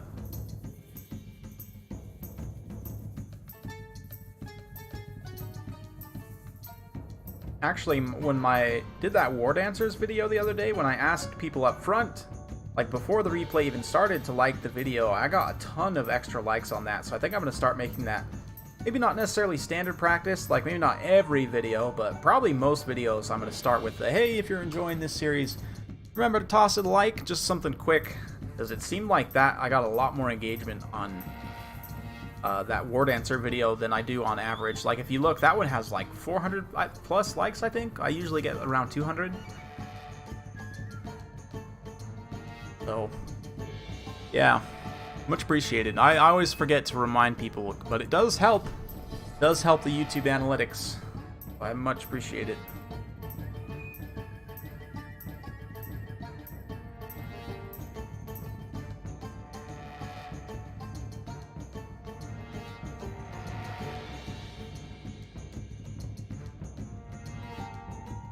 Yes, indeed. Part of no clan. Yeah. I was the same way until I got recruited to QSA. I am technically in QSA. A lot of people don't know, but I am. Honorary member. Yeah, clans are fun. It's good to have people to practice with. I know like RTK has been recruiting a lot recently. VM always, of course, is recruiting for some other clans. ODM. Of course, XMT/XMD.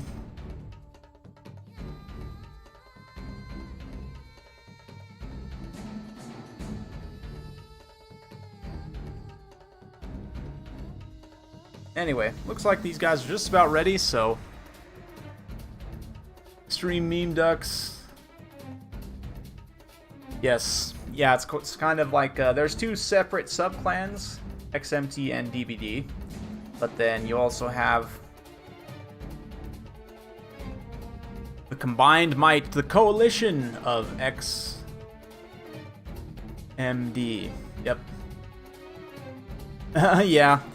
You can't beat yourself up too hard, Ice Power. You came into a tournament where, yeah, your best factions are banned, so it is what it is. Probably going to do this Land of Living Flash again soon. It's one of my more favorite formats because I don't have to deal with undead. But I am going to be doing a second season of the South Sea Mercenary League. That's something I did back at the earlier part of the year. Some of you may remember. It was an invitation only at that point, but this time I'm going to be opening it up using this same format to a general, like, you know, open format to everyone. So, and of course in that, undead factions will be allowed.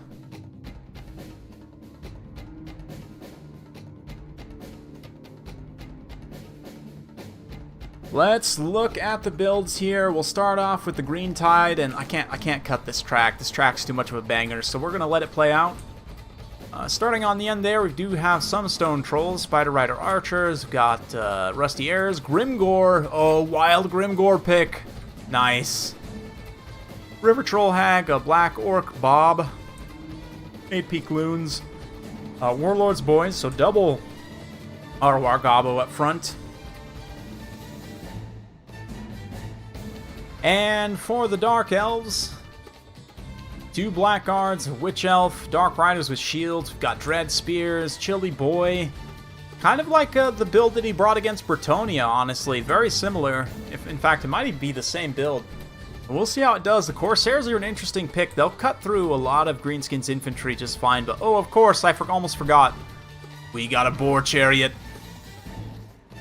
This could end up being pretty decisive, given that there's not a ton of counters for it on the Dark Elves army in what they've brought here. And using this thing to cycle charge the blackguards is going to be pretty good. Look at those orc pants, man. Something about orcs wearing pants just seems interesting to me. Look at those pants.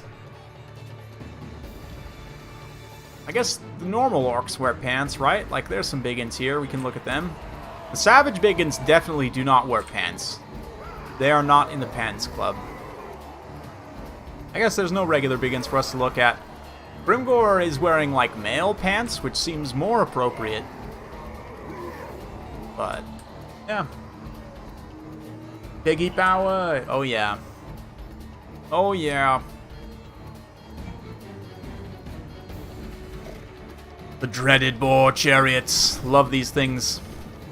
Very underrated unit. Super cost effective, actually. Considering they're, what, 900, 950, something like that?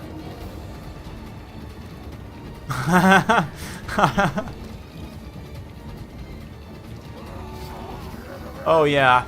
We're just going to keep it on the boar cam as these guys charge straight to the front line.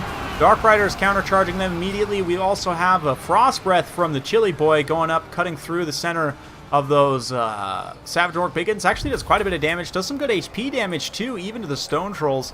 But Chili Boy now getting absolutely sheeted by these Savage Orc Air Boys and other units over here. Blackguards charging in to the Stone Trolls there. The Stone Trolls are going to get engaged by the Blackguard. Not a great situation for them. Meanwhile, the Boar Chariots broken through, pushed free. At least one of them did. The other couple models are still caught up there, it seems like. But, yeah, 8-peak Loons out on the side here. I guess I can fade out the Med 2 music now that the banger is done. But, ooh, Assault of Stone. Mostly swing and a miss there, unfortunately. As, yeah, a lot of the Dark Elf units are able to dodge there. But we'll see. Hadra is still doing okay in the front line so far. These Blackguards are definitely trading good. And a nice Soul Stealer as well in this main pocket to do a bunch of damage. Web of Shadows also being used there. So this hero squad going pretty aggressively after Grimgor. But look at this. Look at this. The Chariots bounce back, get a nice charge into these Witch Elves. They're shredding the 8-peak Loons right now, but... Or, I mean, the Rusty Airs. So it's honestly, things are looking pretty good. Is this where Ice Power starts to make his comeback? That's the question. Nice Doombolt there. That was mostly friendly fire, actually, on those Blackguards. But right now, the Dark Elves are on a pretty big power spike. They've got Murderous Prowess active. Grimgor taking a bunch of damage here. Bob, it looks like, also got eaten up in that blob somewhere. Bob and the Blob. And a Fate of Buna now goes on this unit of Blackguards here from the Troll Hag over there. At this point, the Troll Hag can probably detach from this engagement. This infantry fight seems like it's going to probably finish out in Greenskins' favor. Hard to say. Maybe the Blackguard will eventually beat those Savage Orc Biggins. But as it is, Grimgor needs some help.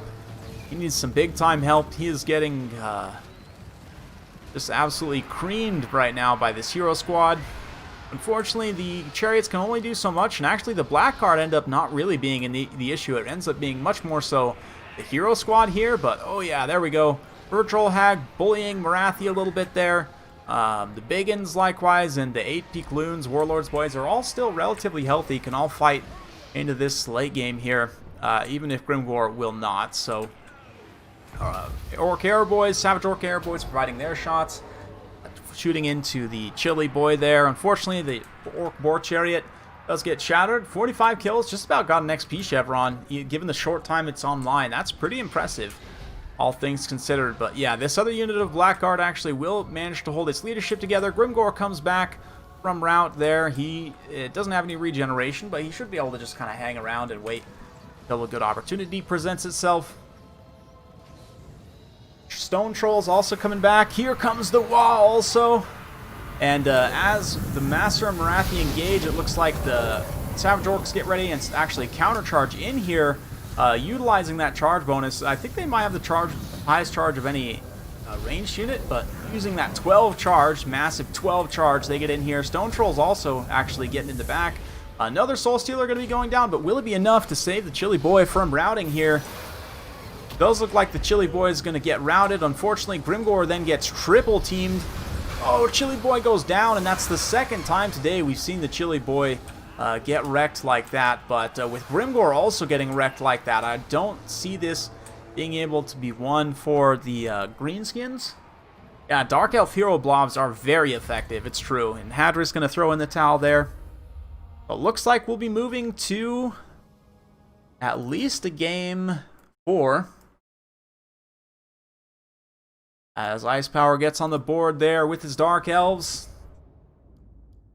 Now let's go for another map here. We're going to hit up. Let's do Altdorf Outskirts. It's been a while. I don't really like this map anymore that much, but it's been a while. We can maybe finish up here.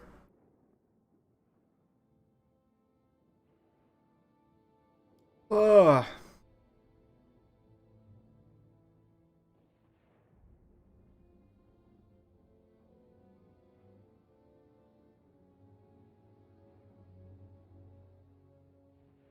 Good.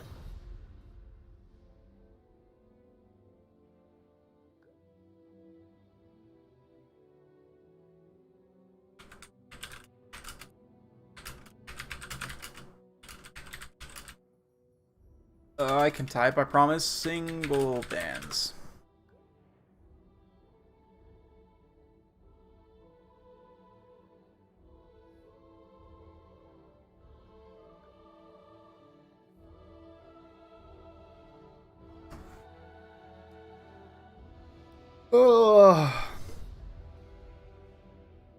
Okay. I am gonna go grab a drink of water, walk around, keep myself from falling asleep, and I'll be right back.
Okay, and I'm back. Sorry, guys. Would have got some caffeine or something, but really, yeah, have time this morning. Apologies.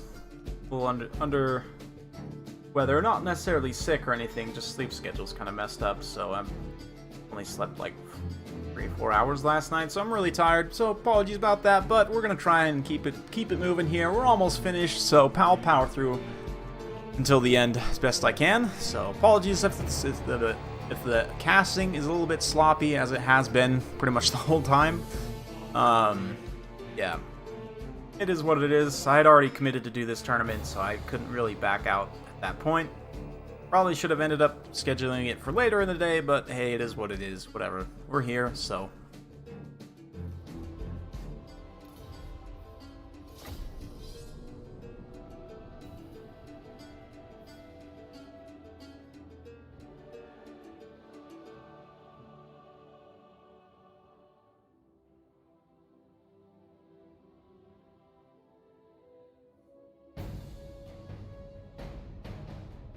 Hero Blob thing is an interesting one. I would say Dark Elf Hero Blobs might be the strongest right now, like even stronger than a Gotrek Felix like Hero Blob. Just because the amount of AoE damage they can do from Soul Stealers and stuff is nasty. Super nasty.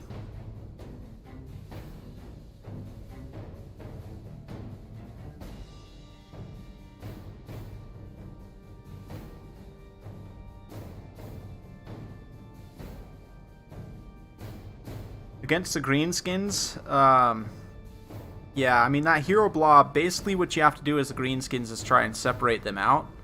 Certainly easier said than done, but the K-Knight Assassin is the squishiest. He's going to be the easiest to take out.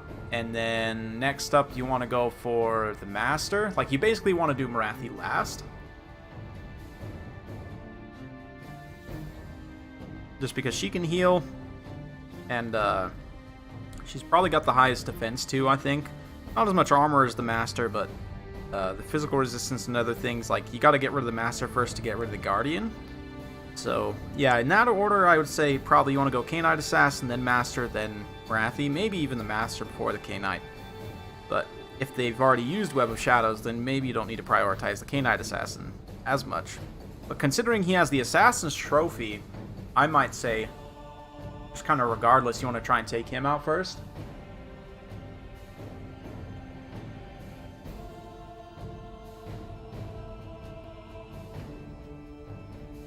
Is Bloodrack Shrine worth investing for blobs? Yes and no. I mean, if you can get value from the ranged attack, then yes, but it's just, yeah, it's a little bit of a weird one. I would say broadly speaking, yes, but sometimes no. Anyway, let's take a look at what we've got here. Bretonnia this time for ice power. He's got a front line of a whole bunch of men-at-arms. Got some pox arrows, I would imagine. Fire and pox. Some mounted yeomen and knights of the realm. Interesting.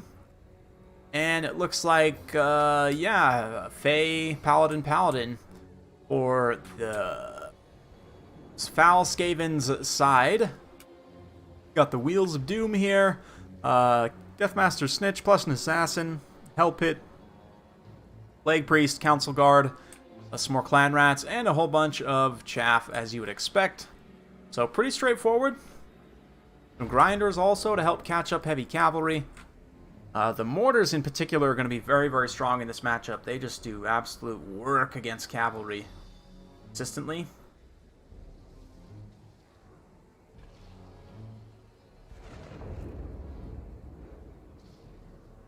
And let's see. I like Hadra's build quite a bit here, but Ice Power's also got a lot of tools, and then we can see, as we have seen in this matchup, can be turned around quite quickly.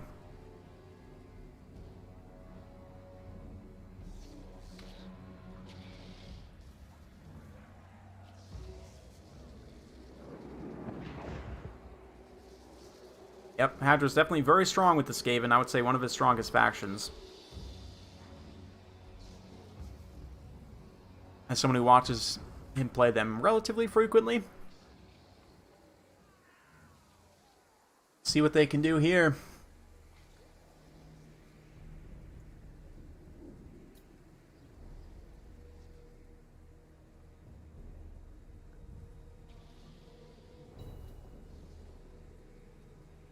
Alright, they are off.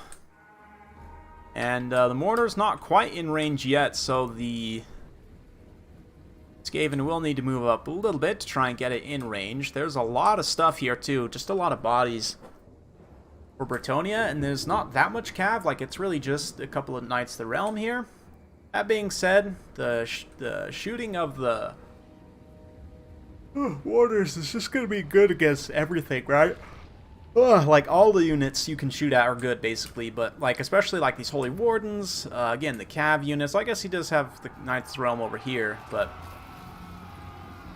engaging them on a Doom Wheel could potentially be a little bit risky. The Doom Wheel, ooh, one of those shots does make contact there.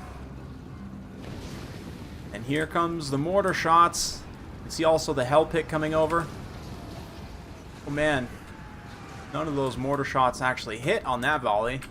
Might be one of the least accurate volleys I've ever seen, but oh no, potential disaster in the back line as these mounted yeomen do get on the Poison Wind mortars. I say potential disaster. Mounted yeomen actually aren't doing much. They're going to immediately get warp quaked as the Poison Wind mortars pull away, so Hadriz is able to react in time there. Likewise, these frontline tools kind of pulling back a little bit. Wheels of Doom, though, staying aggressive, going after the Knights of the Realm here, though. Clan Rat Spears following up. You can see the other guys, again, because Hadriz doing a great job using these Clan Rats to screen the Spears to kind of screen out the cavalry, force them to disengage, and then the Wheels of Doom can pursue and get a little bit of a blast. Battle Pilgrims stop it up somewhat, but anti-infantry of the Wheels of Doom should be able to turn that engagement momentarily. Plague Priest is not in combat to be draining here, but it looks like actually even the Battle Pilgrims pull away there. Meanwhile, on this side, some Skaven chaff getting eaten up by Bretonnians, as to be expected from the Holy Wardens and so on, but yeah, the mortars right now really need to start firing at just whatever, honestly. Just like put them on fire at will, start targeting archers, just whatever else. Plague Monks being summoned up here as well, taking some shots to the face. There we go, some nice fire, hits those peasant archers, should be able to get rid of them in a pretty big hurry. Likewise, shooting at this this blob right here, these Knights of the Realm, would also be very good. Plague Monks finally do get into combat there, and another Warp Quake being used. Seismic Snare on these mounted yeomen once again. Ice Power trying to use those mounted yeomen to best effect to keep things going. Keep those mortars from firing too much, but the mortars are able to stay protected, get set, hopefully get firing again. There are more Knights of the Realm pushing up and through, but with this Plague Priest, I guess up in the front line, coming to the back line now, and the Hell Pit Abomination as well, you can see that the Knights of the Realm, they are managed to avoid almost everything, and again make contact with the mortars, but ooh, one mortar shot even, that's all it takes. And will it land? It does hit those peasants, technically apply the damage over time effect to them, so despite the best efforts of Ice Power here, he's still having a little bit of a tough time, granted.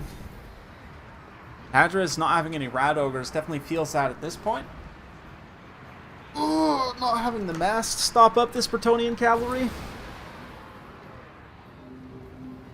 But I just don't see, for Bretonnia's build, like really there's not great tools for taking down the Plague Priest, besides just mass archer fire, but Knights of the Realm really don't have good enough AP values, and they've got a lot of lifting to do against the Plague Priest here and the Doom Wheel, both going to be heavy targets that are tough for them to take out. You can see the Paladins come in here, another Seismic Snare going to be used though, or is that, yeah, Seismic Snare plus Warp Quake to freeze everything in place. That's not good for the Paladins as the Hell Pit Abomination comes over. You can see these Knights of the Realm just getting absolutely wrecked here by those overlapping effects, so the mortars, even just by their threat, can continue to be dangerous, and here are some beautiful hits on a bunch of different units there, spreading that dot around to several infantry. That is a really, really nice hit there. And the center engagement kind of being cleaned up a little bit by the Skaven. The Plague Priest is draining at this point as well, and oh man, here comes Snitch and the Assassin moving in for the kill, trying to get on the Fanchantress or even the Paladin here. Both would be good targets. Likewise, the other single entities are also fighting. You can see the Doom Wheel's taking a lot of damage, but a direct contact, what is that? Comet of Cassandora doesn't do a ton from the Chalice of Potions, and I'm surprised that Deathmaster Snitch likewise didn't do more to those Bretonnian characters there in that blob fight, but it is what it is. Hell Pit Abomination can continue to help in all these Clan Rat Spears. The Grinders also being very key, getting some really nice kills so far. Looks like the mortars probably got cleaned up on that last charge. A little bit unfortunate, but now look at this. The Hell Pit starting to get absolutely soaked in archer fire. Takes a lot of damage from the Knights of the Realm as well, and suddenly that thing needs to pull back. Oh, will it get its healing proc? Or will it just die straight up? Oh no, it just dies. Oh, that's horrible.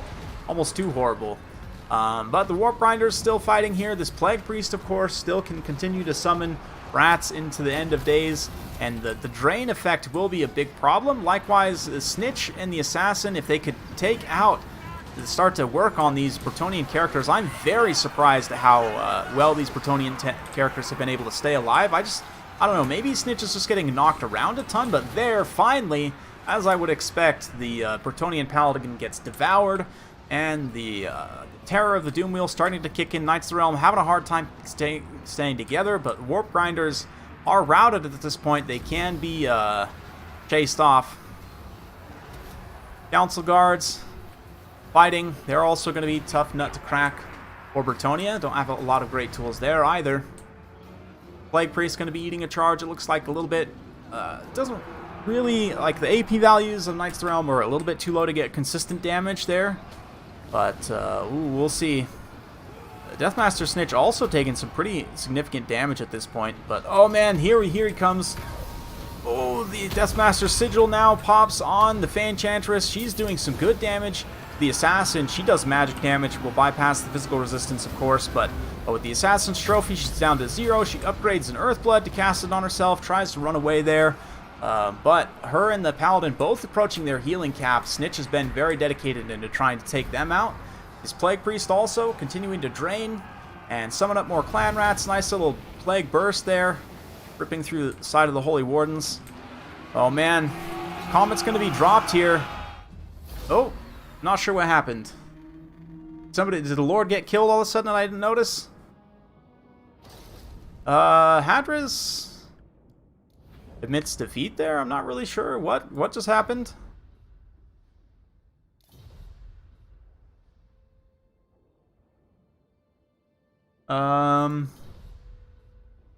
Okay, I guess Hadris did throw in the towel there. I don't know, I thought he still had a pretty good chance to win that one, but anyway. What can we do? Okay, I guess we are going to go to the Game 5.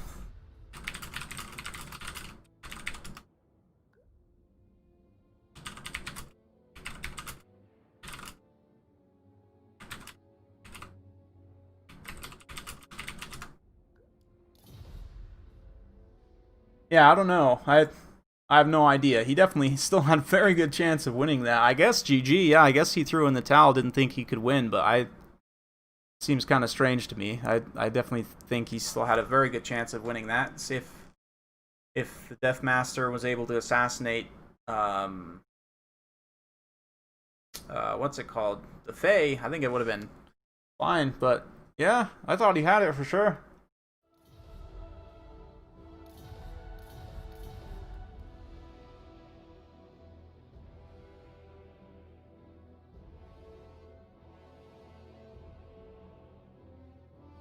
I don't know. I guess we'll move on to the last game, though.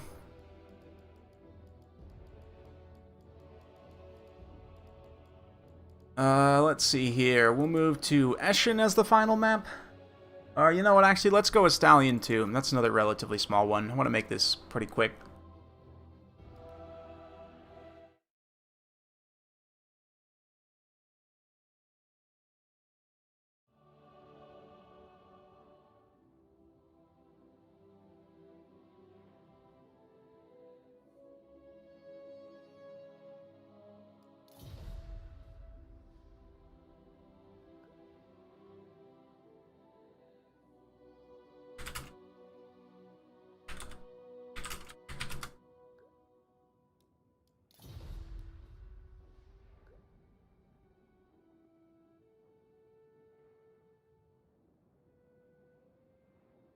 Yeah, Council Guard were still 2/3 health. Definitely still, I probably was going to win that, but I don't know. Guess he felt like he couldn't, for whatever reason.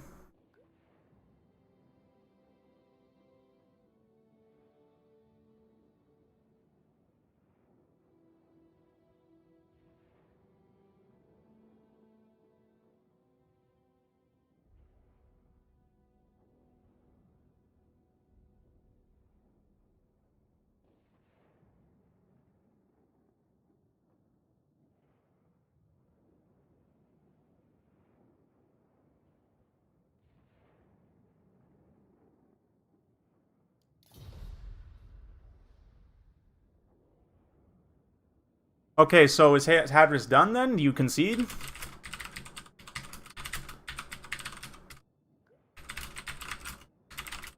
I don't know what's going on.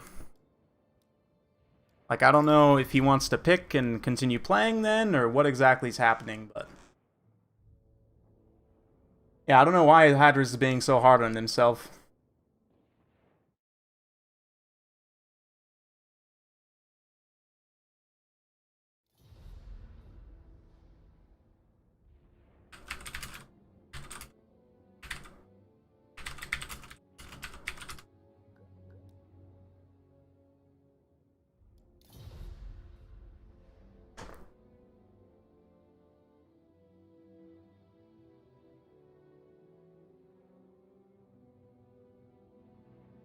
Yeah, pick and single ban is the format.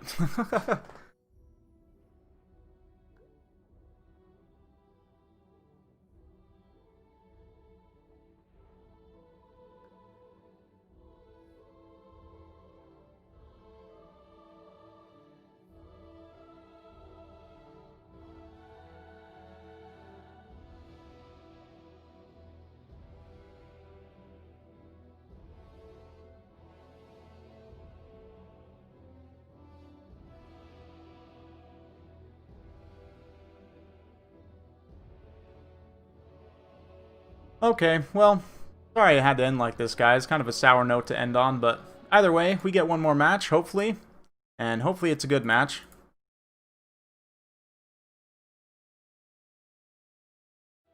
I have Chaos versus Dark Elves, so probably some kiting attempts, I would imagine, from Dark Elves.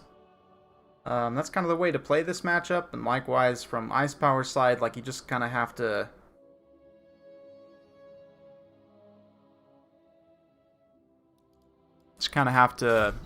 Oh no, he chooses High Elves instead, actually? Interesting, so an Elf War, I'm fine with that. Totally fine with that.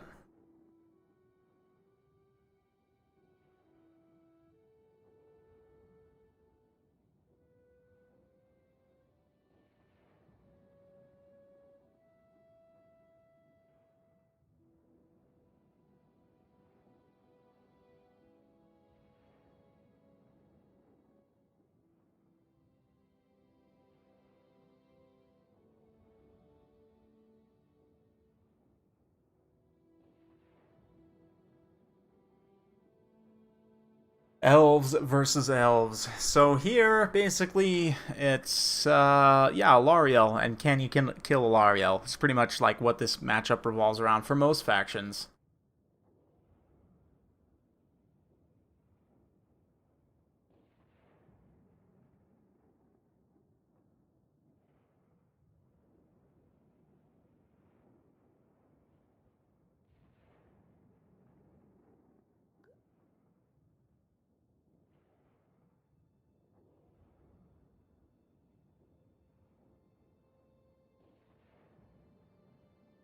Yeah, I have no idea, honestly.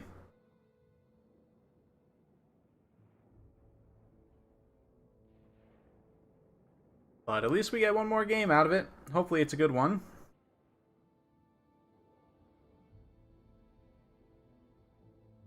That last game was super close still. Like, Ice Power could have won, but there wasn't a lot besides Focus Fire of the Peasants that could finish off the Furnace, and like Snitch was just about to kill the Fey Enchantress, I think. Like Snitch kills the Fey Enchantress in that last Paladin, and that's pretty much game, probably, just based on leadership. But I don't know. I guess he felt he couldn't win. Maybe I missed something there at the end, but...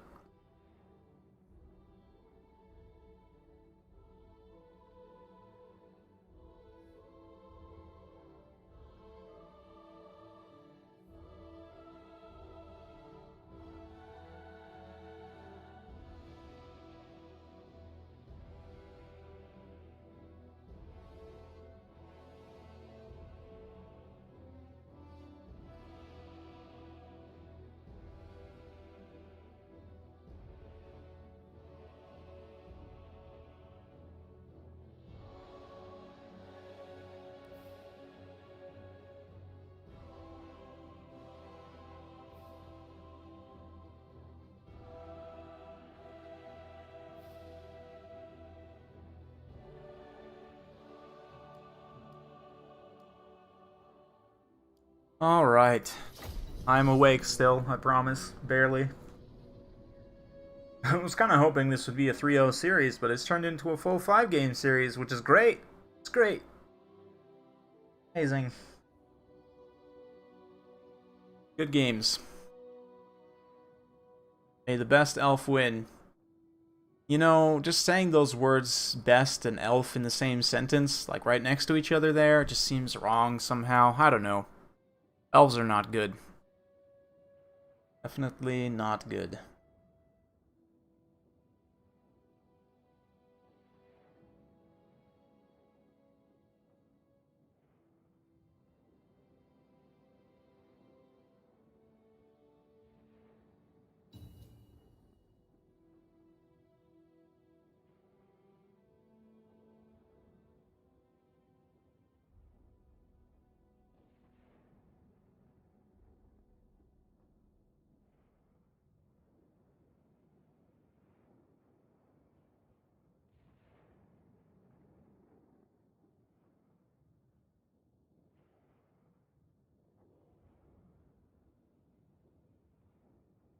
Oh, let's see. Holding together. Holding. For the time being. It's not like anyone's even watching this anyway, right? Everyone's watching my son. So. Yeah, who cares? Who cares what happens here?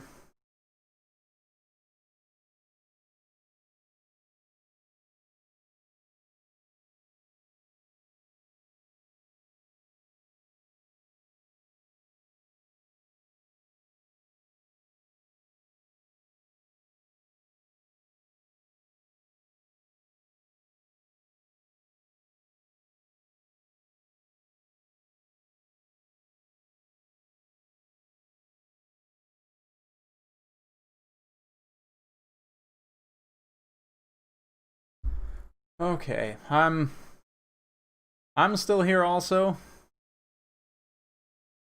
Barely. Holding on to consciousness.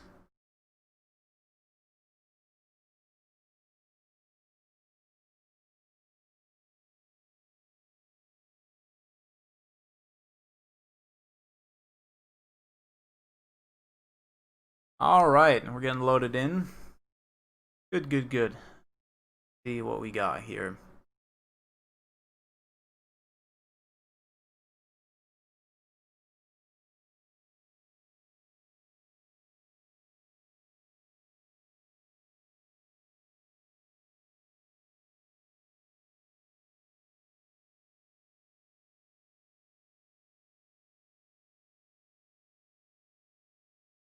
Appreciate you guys. Glad someone's here watching.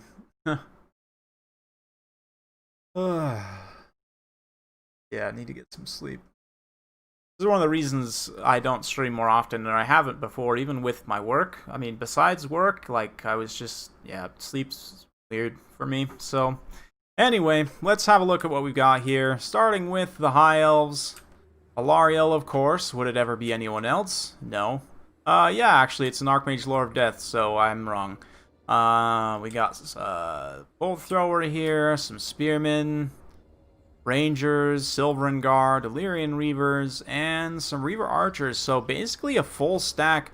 I'm just curious then, does this Deathcaster have any form of terror? No, it should not bring Aspect of Dread Knight. So there is no terror on that High Elf build.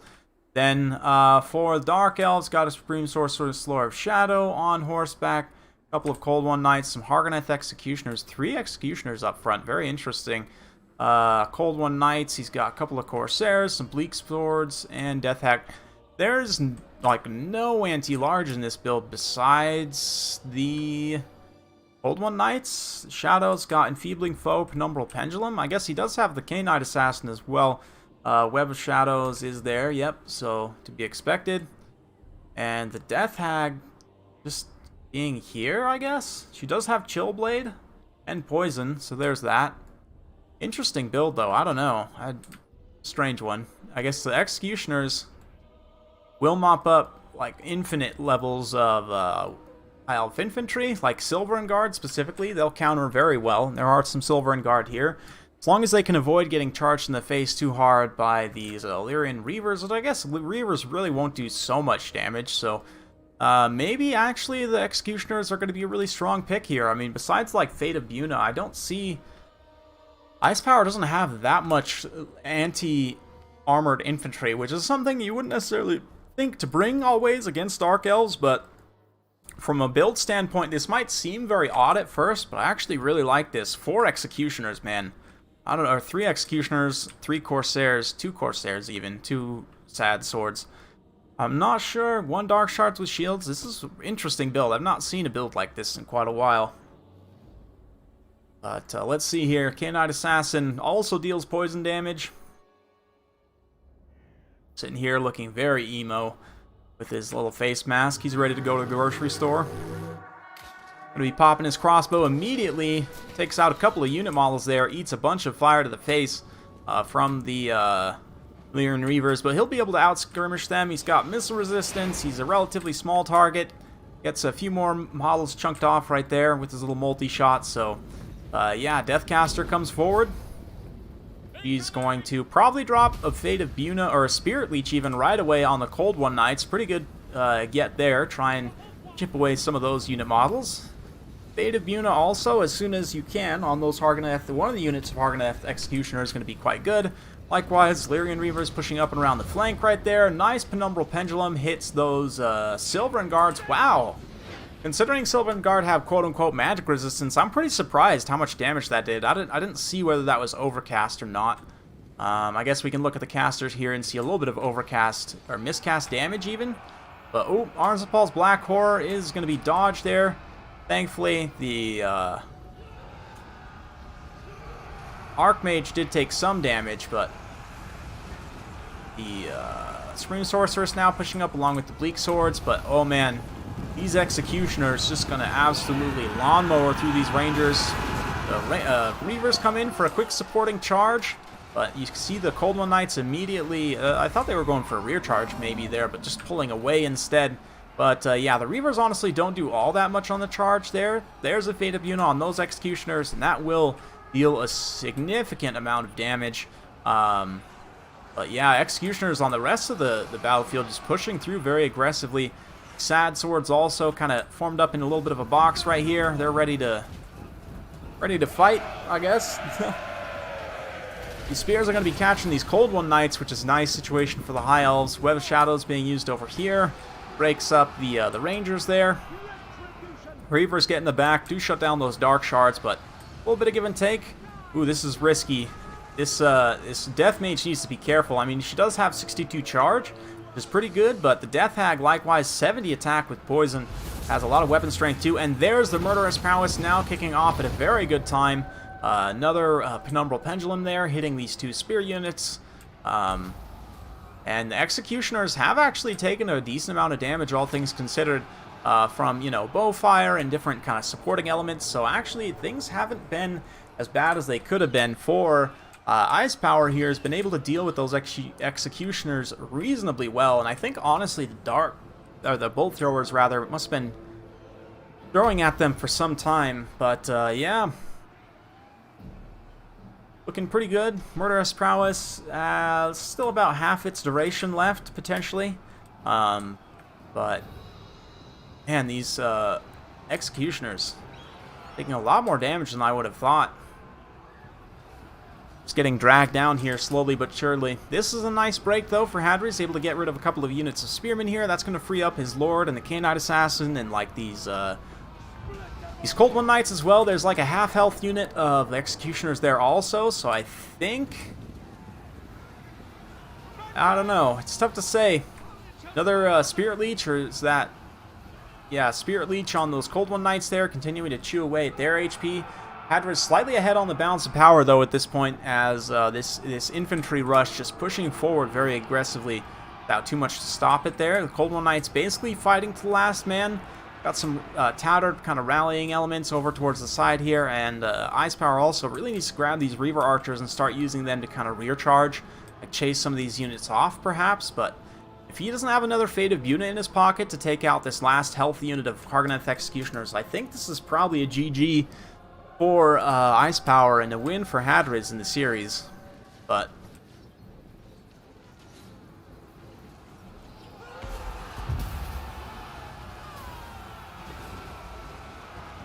yeah, we'll see.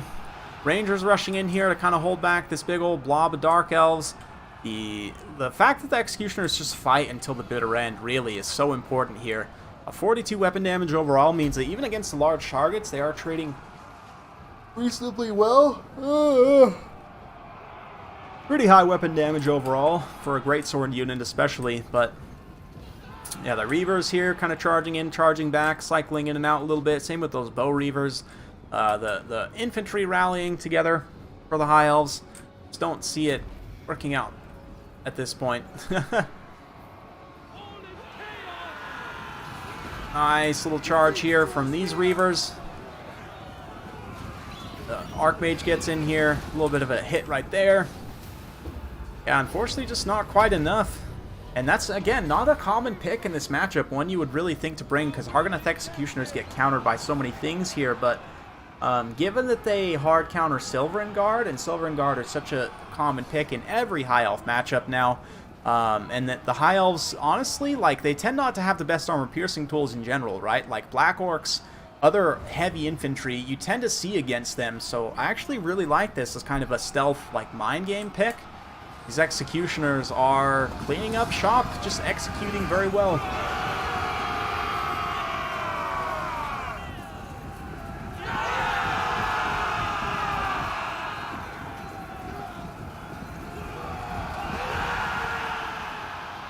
Yes, all of the elf screams. These elves are sure screaming a lot about something. Cool, so we're going to be in probably another extended cleanup phase now, but we'll just kind of hang tight and wait for it to happen. Very nice Penumbral Pendulum there. That'll help speed things along. These Corsairs too, man. Look at this unit of Corsairs, basically half health. The Death Hag also. Just the Death Hag on foot with the Chill Blade. I forget how much she costs. Relatively cheap, but between the poison and the Chill Blade, and yeah, just those two things alone, I think, make her a really strong support option on foot, regardless of anything else. But Reaver's kind of ping-ponging back and forth here. Doing their best to cycle charge. Yeah, exactly. Nice charge there from those Reavers. Not staying in contact for too long. They're really not doing a whole lot. It's not like they're like Grail Knights charging in or something, right? They're doing something.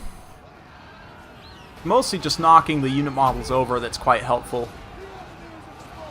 But yeah, this thick blob here, especially like the heavier Hargoneths and stuff. But at this point, it's pretty clear advantage for Hadriz. You can continue to just kind of mop up whatever infantry units that come in range here.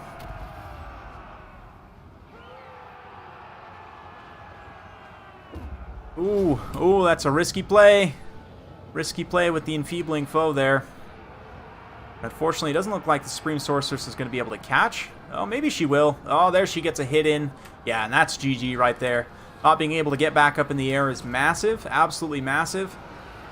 Reavers come in to try and bail her out, and it does look like they'll be able to do so, but those hits, I think, were enough. Not quite enough to send the balance of power over, but soon. Soon enough.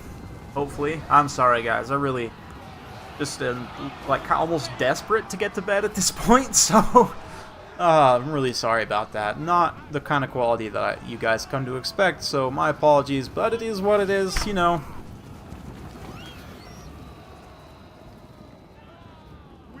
Will be over at some point. At least we can all take solace in that fact.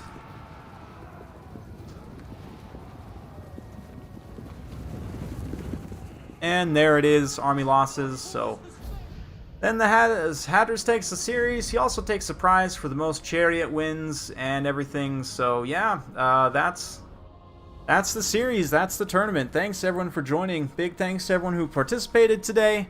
In terms of this last game, yeah, I kind of talked a lot about it, but those Executioners, man, that is a Probably the best use case I've seen for them.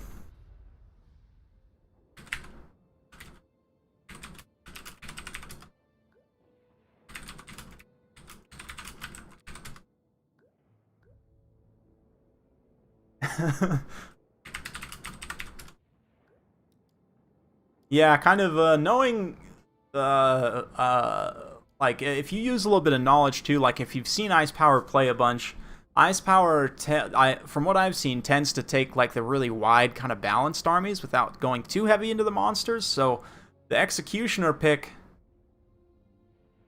it was a good one. It was a good one. So thanks everyone for joining. I'm gonna go crawl into my covers and pass out for a few hours, and then come back and record some more content for y'all. So thank you so much. It's been an absolute pleasure. We'll see you guys later. Bye now.